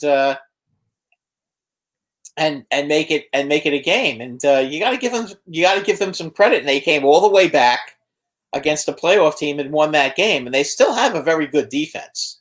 I just think that the problem with the Steelers is they lost a couple of real good defensive players, and I just don't think they can win anymore. I don't think that they're good enough to beat Kansas City anymore. I think the only team that's physical enough and well-rounded enough to beat them is Buffalo. Who's the second best team in the AFC? Right now, I think it's Buffalo. Hard to argue. And where does Baltimore fall in this mix? Third. So you think Baltimore is better than Pittsburgh? Absolutely. At this point, yes. I know the Steelers beat them. Yes, if they played tomorrow, I would be an idiot not to pick the Ravens. They're on fire right now, right? I mean, they beat the Ravens the second time with Robert Griffin on the team. I mean, Cam Newton. that was a Superman type play. Wow, good for him. What a play! I think it'll be interesting to see where Cam Newton goes in the offseason. I mean, that was a pretty impressive play. I'll tell you what. The Bills had him for a loss, and the problem with Cam Newton though is you have to have touchdown passes, running the ball in the end zone. I guess if you count the Why? run, What's the difference? that's true. I mean, but 20. He's got what 9 touchdown passes, and It's 12. not like New England ever invests in receivers that actually get open. That's why Brady left. No, that's true. That's true. But I mean, the first game that these two teams played was a very, very close game, and they just missed the extra point, so it's 10-9. So, I mean, Kickers are brutal these days. yeah, these kickers. I mean, how many extra points are getting missed? I mean, last night Crosby missed one. It's also snowing. Yeah, He's that's pretty true. solid. Yeah, he's usually pretty steady. Of course, Mr. Perfect made everything yesterday. The guy in the Ravens who never misses anything.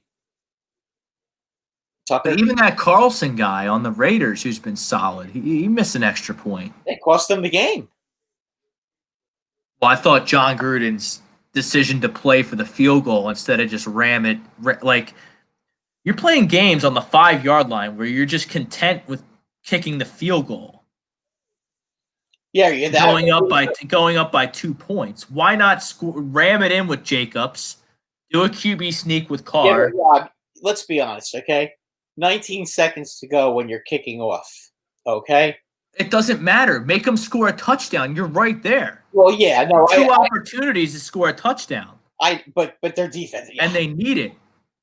yeah. How Not did to mention you have you have one of the worst defenses in the whole league. You have a defense slightly better than Dallas's, but not by much.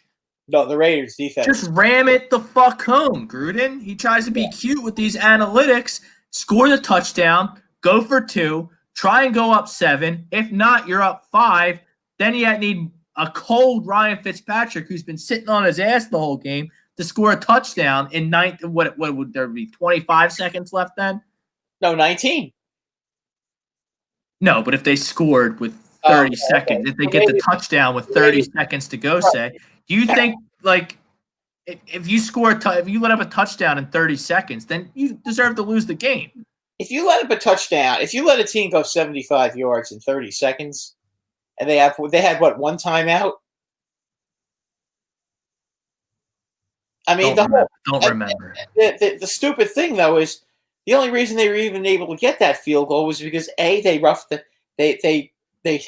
face masked Fitzpatrick, and then that guy made an incredible catch. Yeah, Matt Collins. Yeah, I mean that he makes the incredible catch, and then the extra 15 yards brings the ball all the way to the to the 32-yard line. So he kicks a 49-yard field goal to win. I mean, if what ended up happening, if they would have had to try a 59-yard field goal, I don't think that they're making a 59-yard field goal. Man, I'm never gonna sit here and tell you that somebody's gonna kick a 59-yard field goal. That's asking an awful lot. And with the NFC, this really isn't going to get interesting in the NFC until the Packers play the Saints in the NFC Championship game. Yeah, pretty much. I think that's what you're looking at. Tampa's coming on strong. Tampa's coming on real strong. They're hitting their stride. Brady's starting to figure it out with all his toys down there, and their defense is really good. But they've already lost to the Saints twice. So, like, if push comes to shove and they have to play the Saints again, like, they're probably going to lose. Especially if they have to play them. And if you remember, the Tampa Bay Buccaneers destroyed the Green Bay Packers down in Tampa Bay. Yes, they did. But if you remember, the New Orleans Saints crushed the Tampa Bay Bucks in Tampa Bay as well. Twice. And they beat them in New Orleans too. So I mean, it's just that New Orleans, Tampa Bay wants to avoid New Orleans. Let's be honest. It's so funny because like when that game does probably inevitably roll around, because I don't think Seattle's that good. Their defense is not very They good. have the quarterback, but I don't know. They can't really run the ball anymore. Yeah, I mean, and then the Rams. I mean, I like the Rams, but healthy has really helped them. I mean, they're a lot better now that they have him back. But like, I mean, and then the Rams. Every time I want to jump on the Rams bag when they lose to Seattle yesterday. Jared Goff breaks his thumb. Like, it's like. And the question in the NFC is who's going to win the East, and who's going to be the 7 seed. I think the Bears are going to end up being the 7 seed unless the Packers decide not to play. But that's just such a rivalry. I'd really be very surprised if the Packers don't want to go in there and demolish the Bears and knock them out of the playoffs. I just have a feeling that they're going to want to do that. I don't see LaFleur. I see LaFleur going all out and to knock out the Bears. Yeah, but if they both lose, because Arizona could lose to the Rams. Yeah, they probably will. Even if Goff's out, like Cliff and Kyler out there, they ain't got it. Kyler Murray's not a big time passer in this league. He's not a big time passer in this league. If you can bottle him up and put a pressure on him, that's the closest Jalen Hurts comparison. Pretty much. But Kyler Murray, he's not a franchise quarterback. He's an exceptional athlete. He's not a franchise quarterback. Kyler Murray's not a franchise quarterback. Not yet, he's not. And Cliff Kingsbury, and maybe they have the same problem there in Arizona, because I don't think Cliff Kingsbury is that good of a coach. Maybe if they get an actual football quarterback guy in there with Murray, it would change things. But, I mean, this gimmick offense with this gimmick quarterback out in Arizona, I've seen enough. Kyler, they ain't got it. I would like to see them draft an offensive lineman and, be able to run the ball a little better. Wow, look at that. 4th and 2. Beautiful pass. How about that? Does that count? What's going on? Is there a flag? Does that not count? Something happened? Delay of game? I don't know. I don't know. We'll wait for that call. And then the NFC East. Somebody called a timeout. New England called a timeout before the play. Oh, you have Washington? Snap. So do you have Washington winning the East, Brad? Yeah, I think that I just don't think the Eagles are gonna come out and play big time football. But I'm assuming you're gonna think that your Giants are gonna take care of the Cowboys on Sunday afternoon. I do. I don't know about that. We'll look at that line in early leans, but yeah, I think the Giants are going to find a way to beat them. They should have won the first game. I mean, the Cowboys' defense they're going up against. They're not going up against a good team like they have the last 3 weeks. I mean, let's be honest. They've been playing teams that are just better than them the last few weeks. Now they're playing a team that's just as bad as they are. So, why not? What a throw by Josh Allen. There you go. That guy was not open. But that's what Tua we talked about Miami. That's the throw that Ryan Fitzpatrick will make for the Miami Dolphins, where Tua is too timid, not experienced enough to make that throw. Right. And Josh Allen, I mean, honestly, I think just this year got the nerve up to start making passes like that. Because I think you gotta let your guys make plays. Yeah. Well, from last year to this year, he's improved quite a bit. I mean, he's just, as I said, the guy right now is playing on a very high level, because I've watched a lot of Buffalo games and he overthrows Diggs. Diggs definitely had a step. And here comes the finger pointing. I love when they do that. So we'll see about those two. All right, Brad. We had a big trade in baseball today. Blake Snell, former Cy Young winner, goes from getting pulled with 86 pitches in Game 7 of the World Series. Oh, I think it was 70. I think it was 74 pitches, I believe. 74 pitches. Yep. Yep. He goes. He's taking his bag. And I would have demanded a trade right there. We both said he's going to leave. He's not going to want to play for Kevin Cash anymore because I would leave.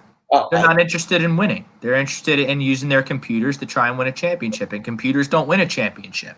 No. And it's a tremendous feat that the Tampa Bay Rays have been this relevant in a division with the Red Sox and the Yankees for this long. But I saw this trade coming a mile away. I'm disappointed that the Phillies couldn't get involved because I'm just thankful that he's not in the that he's in the National League. If he wants to go play it, if they want to send him to San Diego, that's fine. As long as he's not like on Houston or. But that's a great fit out there, Brad.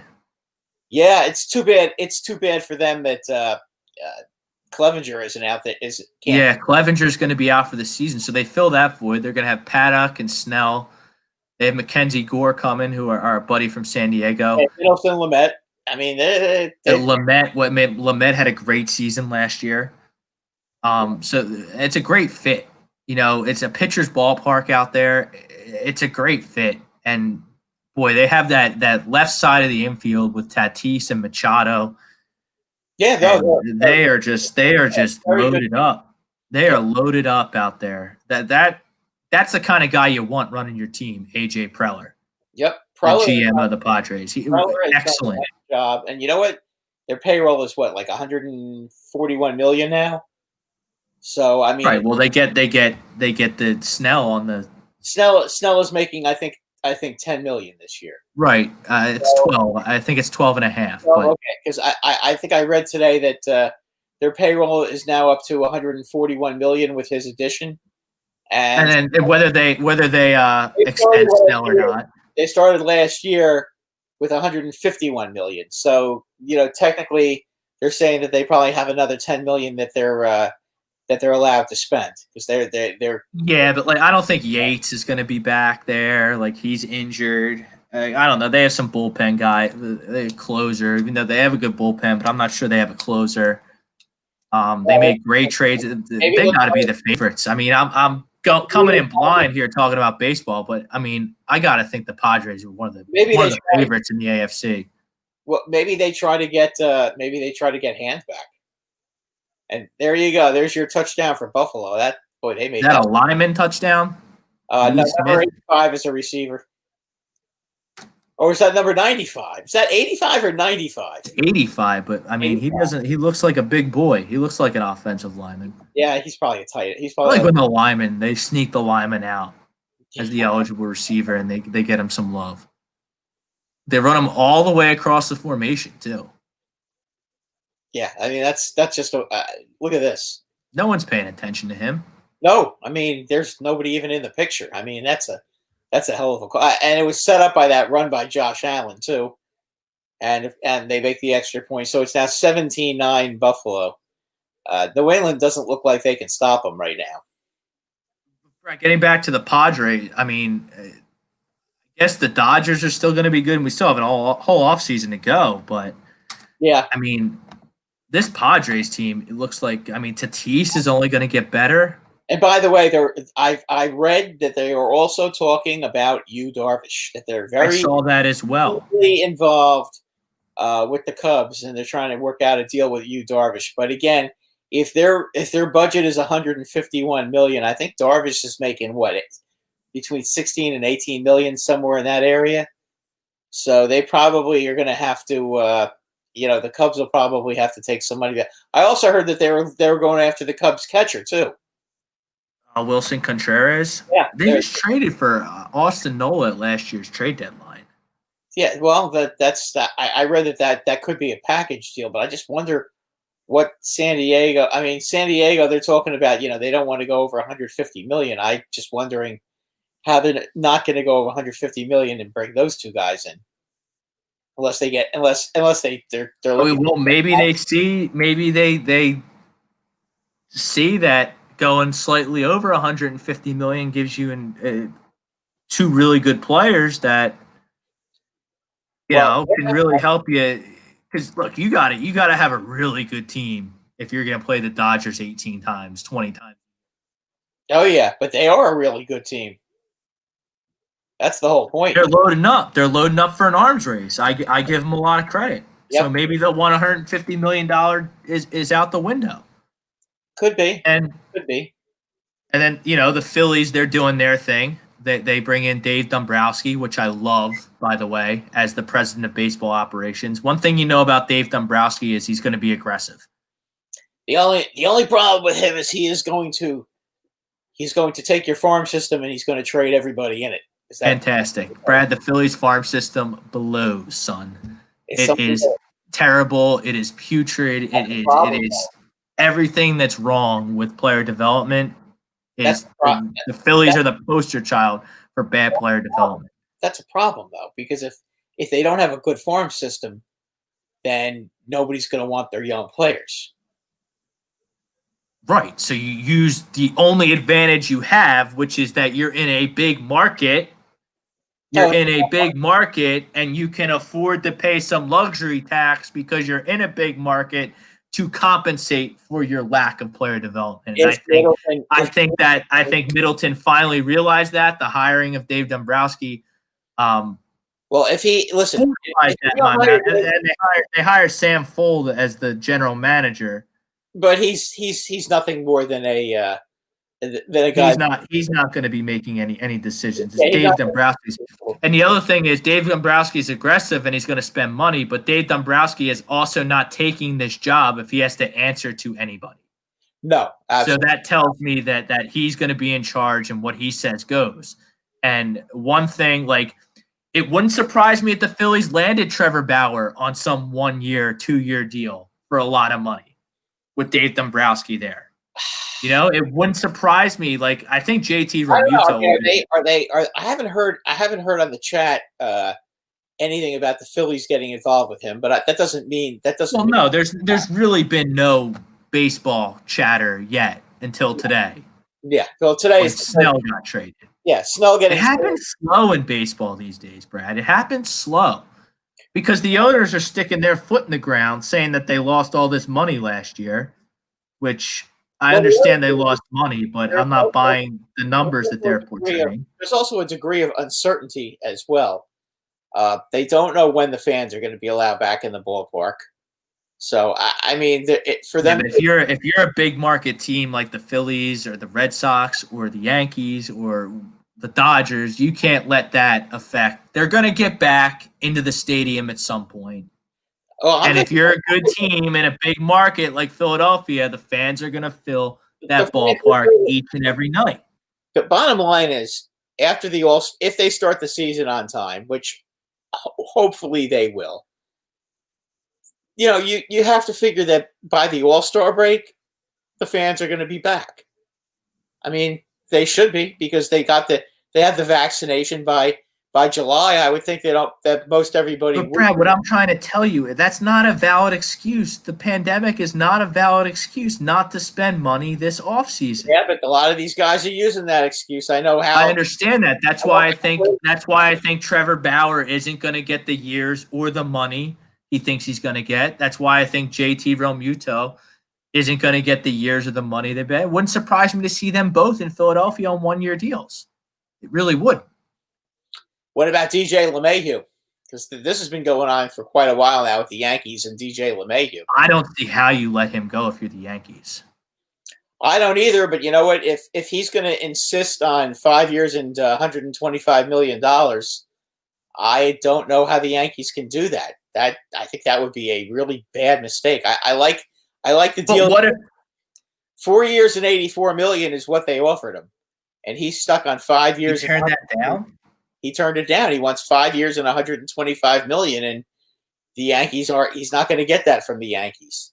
But I don't see any team. Who are the Yankees going to play at second base? Oh, they could put Glaber back there. And then who's going to play shortstop? They'll sign Didi Gregorius. That's speculation and hearsay. But those are that's plan A, plan B. Is that just you talking, or is No, I've heard. No, I've seen it on the chatter, and I would love to have Didi Gregorius back in Philadelphia. Oh, I'd love to have him back in New York. Listen, if DJ LeMahieu does not re-sign with the Yankees, they'll put Glaber back at short, or rather back at second, because he was a good second baseman. But Ron Bloomberg, he can't play shortstop. Ron Bloomberg told us first ever DH. He came on the Sports Hound. He told us he didn't think Glaber's a good fit at shortstop. Well, he thinks he's too big to play shortstop, which could be true. I mean, but Ripken was pretty big, and he managed to learn how to play the position. I mean, don't forget, moved to third base. Yeah, but that was later in his career. But at this point, you're not gonna put Glaber at third base. Gio Urshela defensively is one of the best defensive third basemen in the league, and I didn't say anything. Gio Urshela has earned his stripes, so to speak. Yeah, he's not going anywhere, and you're not paying him anything, so you sure as heck are not gonna mess that picture up. That would be pointless to do that. But at this point, if you don't sign him, they've been talking about either Simmons, the guy from the Angels, Andrelton Simmons, who. Well, he's a tremendous defensive player. Yeah, he's not a great hitter, but he can. No, the Yankees have enough thunder to. Yeah, I mean, Christ, you have Stanton and Judge. They've been talking about him, and they've been talking about Gregorius, and then there's always, of course, the chance that they could try to go out and bring in Lindor. But if they're going to bring in Lindor, you're going to end up having to pay him all that money too. So now the question is, who would you rather paying Lindor? He's a better player. He is. Although DJ's like leaps and bounds, like a better like. Is he though? Last 2 years, DJ's been better as an offensive player. I mean, factor in the defense and his age, and yes. Well, I think the age is the issue. Because DJ's 32, and what's Lindor, 28? Yeah, and Lindor is also a switch hitter. The Yankees definitely need a couple of left-handed hitters in their lineup. I mean, yes, their right-hand hitters seem to have learned how to hit the ball to right field in Yankee Stadium, so that seems to not be a problem. But I mean, there's a lot of different scenarios that they had. They were talking about possibly trading Luke Voigt, which I just can't imagine why they would even consider doing that. But well, you could extend DJ LeMahieu's career because playing first base. Well, he can. DJ can play first, second, and third. So I mean, I can understand it, but if you're going to trade Voigt, but Luke Voigt is how old? He's like 28 years old too. Yeah, but he's really good though. Yeah, he led the American. He had 25 home runs in 60 games, or however many games they played. It was ridiculous. I know, and he hit 280. It's not like he hit 5 home runs and hit 230. Well, the Yankees had to decide if that's the norm, or that was just a career year in a bottle in a bubble, so to speak, and you trade him at your highest point. I don't think it's a career year because when they got him in that one half a season, he hit 16 home runs. He's been ever since. I think they got him from the Cardinals. Yeah, and then I'm not so sure why the Cardinals even got rid of him because he didn't look half bad there. Well, because they had just gotten Goldschmidt, so I mean there wasn't a place for him. But I mean, the Yankees actually kind of got him for next to nothing. I mean they traded Chase and Shreve, and they gave up a bullpen piece for him. So I mean he's making no money. I mean his first season, as I said, he had 16 home runs in August and September. Then not this season, but the season before that, I think he hit like 25 or something like that, and he only played like 130 games because he got injured. If you remember, he had the core injury, and then last year he was unbelievable. And I think last year he was playing with what's that foot thing, plantar fasciitis or something like that. Yeah. He was playing with that all season. So I mean, and he still hit. I mean, he's a big time player. I don't understand why they would unless they're getting a pitcher for him, a really good pitcher. Why would you want to trade him? So is DJ LeMahieu, is he back in New York next year? My gut feeling is that DJ LeMahieu thinks he's going to get a lot of money, and I don't see it. I keep hearing how Toronto is in on everybody. Well, if Toronto is in on everybody... They are in on everybody. Yeah, they're in on everybody. How come nobody's playing for Toronto right now? Just like the Mets are. It's a good point. Yeah, it's a good point. The Mets are supposed to be in on everybody. Well, who's playing for the Mets? That's the best news I've heard. When they signed James McCann, right? Yeah. Well, that was music to my ears because I figured that I figured that they were going to overpay to make a splash to sign Romuto. Oh, And I've heard the Washington Nationals. How about that trade? The Nationals land Josh Bell. They steal Josh Bell from the Pirates, and the Pirates are just an embarrassment. For them to give away a good player like Josh Bell like that is just. Well, do you think maybe Jamison Tylen gets traded now? Did I pronounce it correctly? It was close enough. I've heard it a bunch of different ways, but yeah. Well, I'm trading for Jamison Tylen. Look what happened to Tyler Glass now when he got out of. He was injury. They didn't know how to use him. They didn't know how to coach him. He goes to Tampa Bay where they know what they're doing. And boy, that guy is one of the best pitchers in the whole league. I think the same thing's going to happen with Taillon. There's Stephon Diggs proving his worth yet again. I mean, what a tremendous pickup. You watch this Buffalo offense, okay? That's 24 points in the first half. I mean, and I don't even think they played that good. No, I think they've been a little sloppy, to be honest with you. That's still 24 points. I mean, this team is really good. Guys, I don't know if they're going to beat Kansas City, but I'll tell you what. There's two teams Kansas City doesn't want to play, them and obviously the Ravens. Let's look at early leans presented each and every week by Philly Drinkers. Get all your A2D merchandise at phillydrinkers.com. Click on the A2D radio collection. It's our way too early preview of week 17. The playoffs will be set this time next week, and we can dive in and dissect them all. It'll be a lot of fun. Brad, the Atlanta Falcons are playing the Tampa Bay Buccaneers. It's a 6.5-point line. Where's the game at? It's in Tampa, but I don't think Tampa can really improve themselves. I guess they could maybe flip-flop. I guess them and the Rams, but they have a win on the Rams. They're not going to go all out and risk people getting hurt to improve their seeding. Yeah, because they're a game ahead. They're not going to win. They're going to play the first game on the road anyway. Right, and I guess they could be. Well, you want to be, if you're not going to win your division, you want to be the 5 seed because then you're going to play the East. You understand? Yeah. Okay. Fair enough. Then you're going to win it. You're going to win a playoff game. So They do have something to play for, because if the Rams win and the Bucs lose, God forbid, they would bump down because the Rams beat Tampa on a Thursday night game, I think it was, right? Right. So I mean, the question is you could instead of playing Dallas, the Giants, or Washington, you could get stuck playing Seattle in Seattle. That could be an early exit. Which I think Tampa's better than Seattle. Yeah, but I mean, I'm not trying to play Russell Wilson on the road in the playoffs when I could play the stinky Dallas Cowboys, New York Giants, or Washington football team. That's another thing that sticks in my ass, too. The Philadelphia Eagles have been so fucking incompetent the whole goddamn season, Brad. The only one of these shit teams that can't win the division in Week 17 is the Philadelphia Eagles.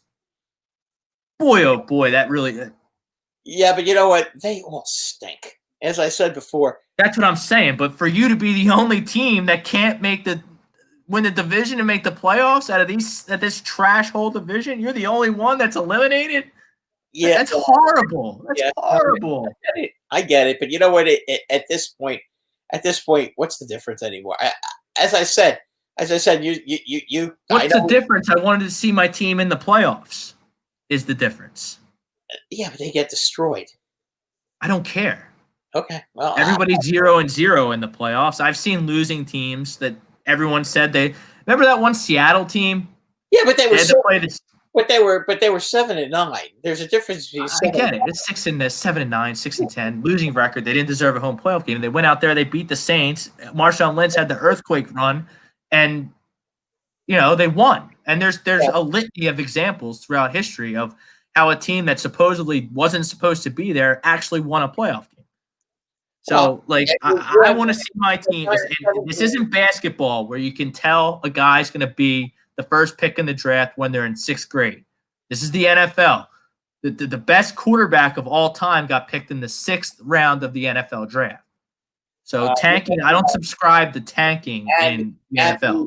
And the second best quarterback of all time got picked in the 3rd round, by the way. That would be And Joe you Montana. have a Joe Montana. Okay.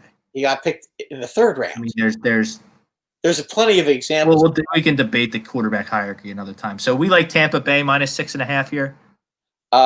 Yes. Or do we think Atlanta shows up? Atlanta might show up. They showed up Baltimore, the Chiefs. the Chiefs just don't blow anyone out, though. I don't understand it. Baltimore, Cincinnati. Baltimore's 11.5-point road favorites. Lay the lumber. See, now here's one. I love the Giants. Giants are 2.5-point home underdogs. It looks like a majority of the early pub money is on the Dallas Cowboys. That's all the Cockroacha fans betting on their team, thinking they're going to sneak in the back door. But the Cowboys stink. The Giants aren't much better, but there's more substance to the Giants. I love the New York Giants in this football game. Well, first Love of all, them. the Giants, the one thing they do have is a pretty good secondary. That they have. Okay, and they also will get to Andy Dalton, and they will sack him, and they will make his life generally miserable. Okay, yeah, they'll score some points, but they're not going to score 30. They're not going to score 35 points against the Giants again, like they did last time, because for the very simple reason that Dak Prescott played that game, and Andy Dalton didn't come in until the 4th quarter. So basically, the Giants had them, and the Giants had them beat it. They had a 16-3 lead in that game. Miami. Get away. Yeah, I like your boys. I like your boys. Yeah, I'll take the G-man there. I'll take the points. I don't think the Cowboys are any good. They're not good. I'm looking through the games. That might be my favorite bet of the whole week. Miami and Buffalo. Miami's got to win to get in. They're getting 2 points.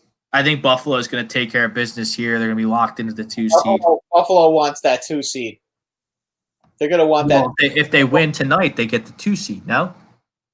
Well, they'll be back in the 2 seed if they win tonight. So they actually do have something to play for. Yes, they do, and they'll have to win next week to keep the 2 seed because Pittsburgh won. I hope Miami starts Ryan Fitzpatrick, and I hope the Dolphins win. Well, I'll tell you what, with that Buffalo pass rush with Fitzpatrick or Tua, yeah, I don't like either one of I don't like the Dolphins at all in that situation. I'm going to skip the next couple games because there's absolutely Minnesota, Detroit, who cares? The Jets in New England, who cares? Pittsburgh, New England. Cleveland is a 7-point favorite over the Steelers. It's indicating that Pittsburgh's quarterback is undecided. Oh, Roethlisberger?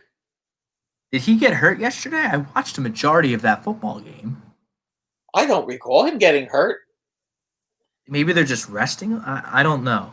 Could be. I mean, maybe they just. I think Pittsburgh. I think the line's askew here, Brad. Because if Ben Roethlisberger plays and I'm getting a touchdown and they're playing for the 2 seed, but so Buffalo has to lose though. You got to lay it all out there to try and get Buffalo to come to Pittsburgh in the semifinal. Yeah, I agree.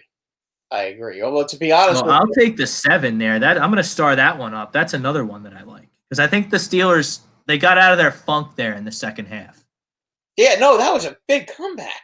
That was huge. Are you 24-7? 24-7 against a team that's not that bad. I mean, it's not like the Colts are not the Giants or they're not that bad. The Colts are okay. They're a decent team. I mean, then you got the Rams and the Cardinals.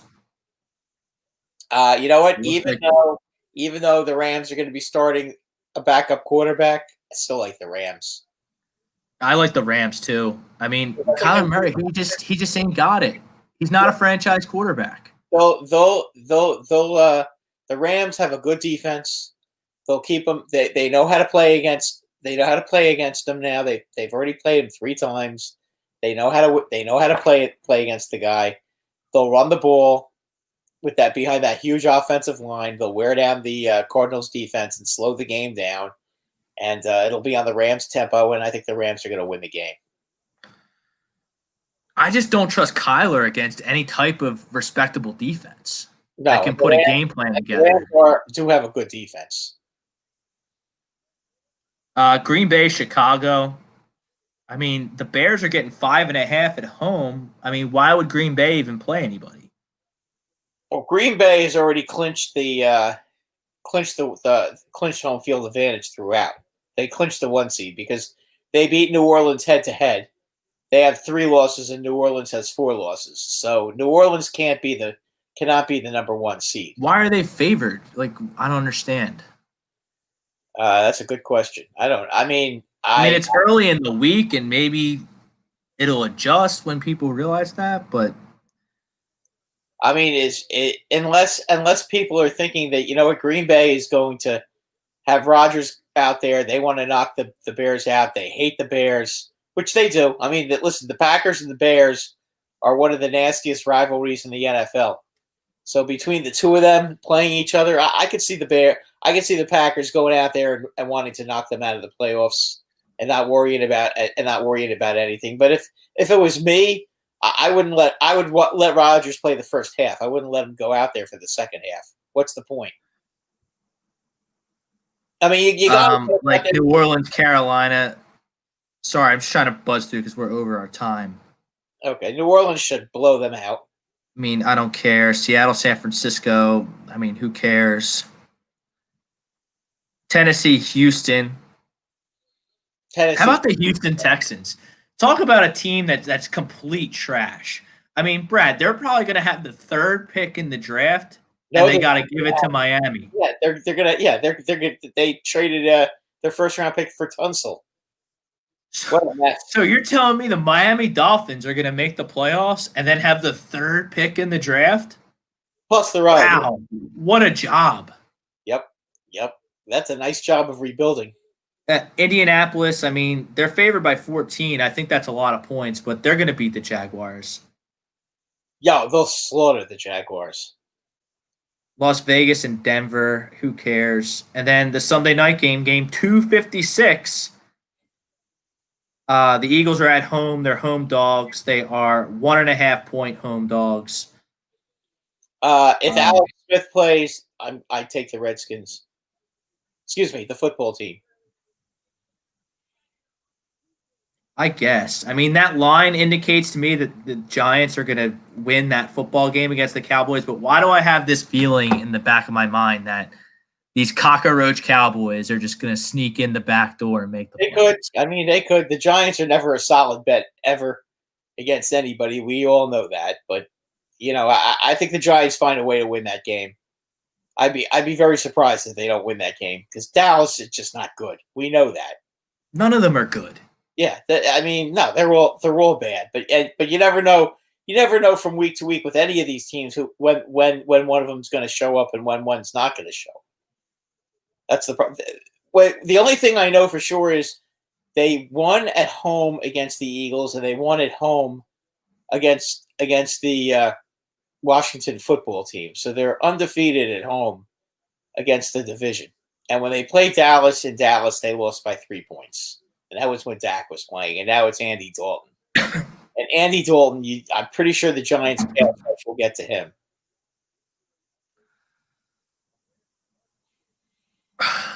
You know, they're not playing the Ravens this week. They're not playing the Cavs this week. I think and you know, maybe another week with off the hammy with Daniel Jones. Maybe that'll be what the doctor ordered. Anyway, that'll do it for this edition of the Sports Hounds. Thank you to Frank Vespi for producing the show. Thank you for everyone who liked, comment, shared the program. Check us out as we move into 2021. We got A2D New York. We got A2D Florida. We got A2D Texas. We got A2D Los Angeles. We are branching out. We're becoming the biggest sports media company ever. We need your help to do it. Thank you to our sponsors, Philly Drinkers. Get your merch at phillydrinkers.com. Ambuck Services, the gutter and roof guys. Also, Dr. Paul Vidal at Specialized Physical Therapy. He's our doc. Make them yours too. He's Brad Ryer. I'm Rob Brinkman. Until next Monday, peace out, everybody.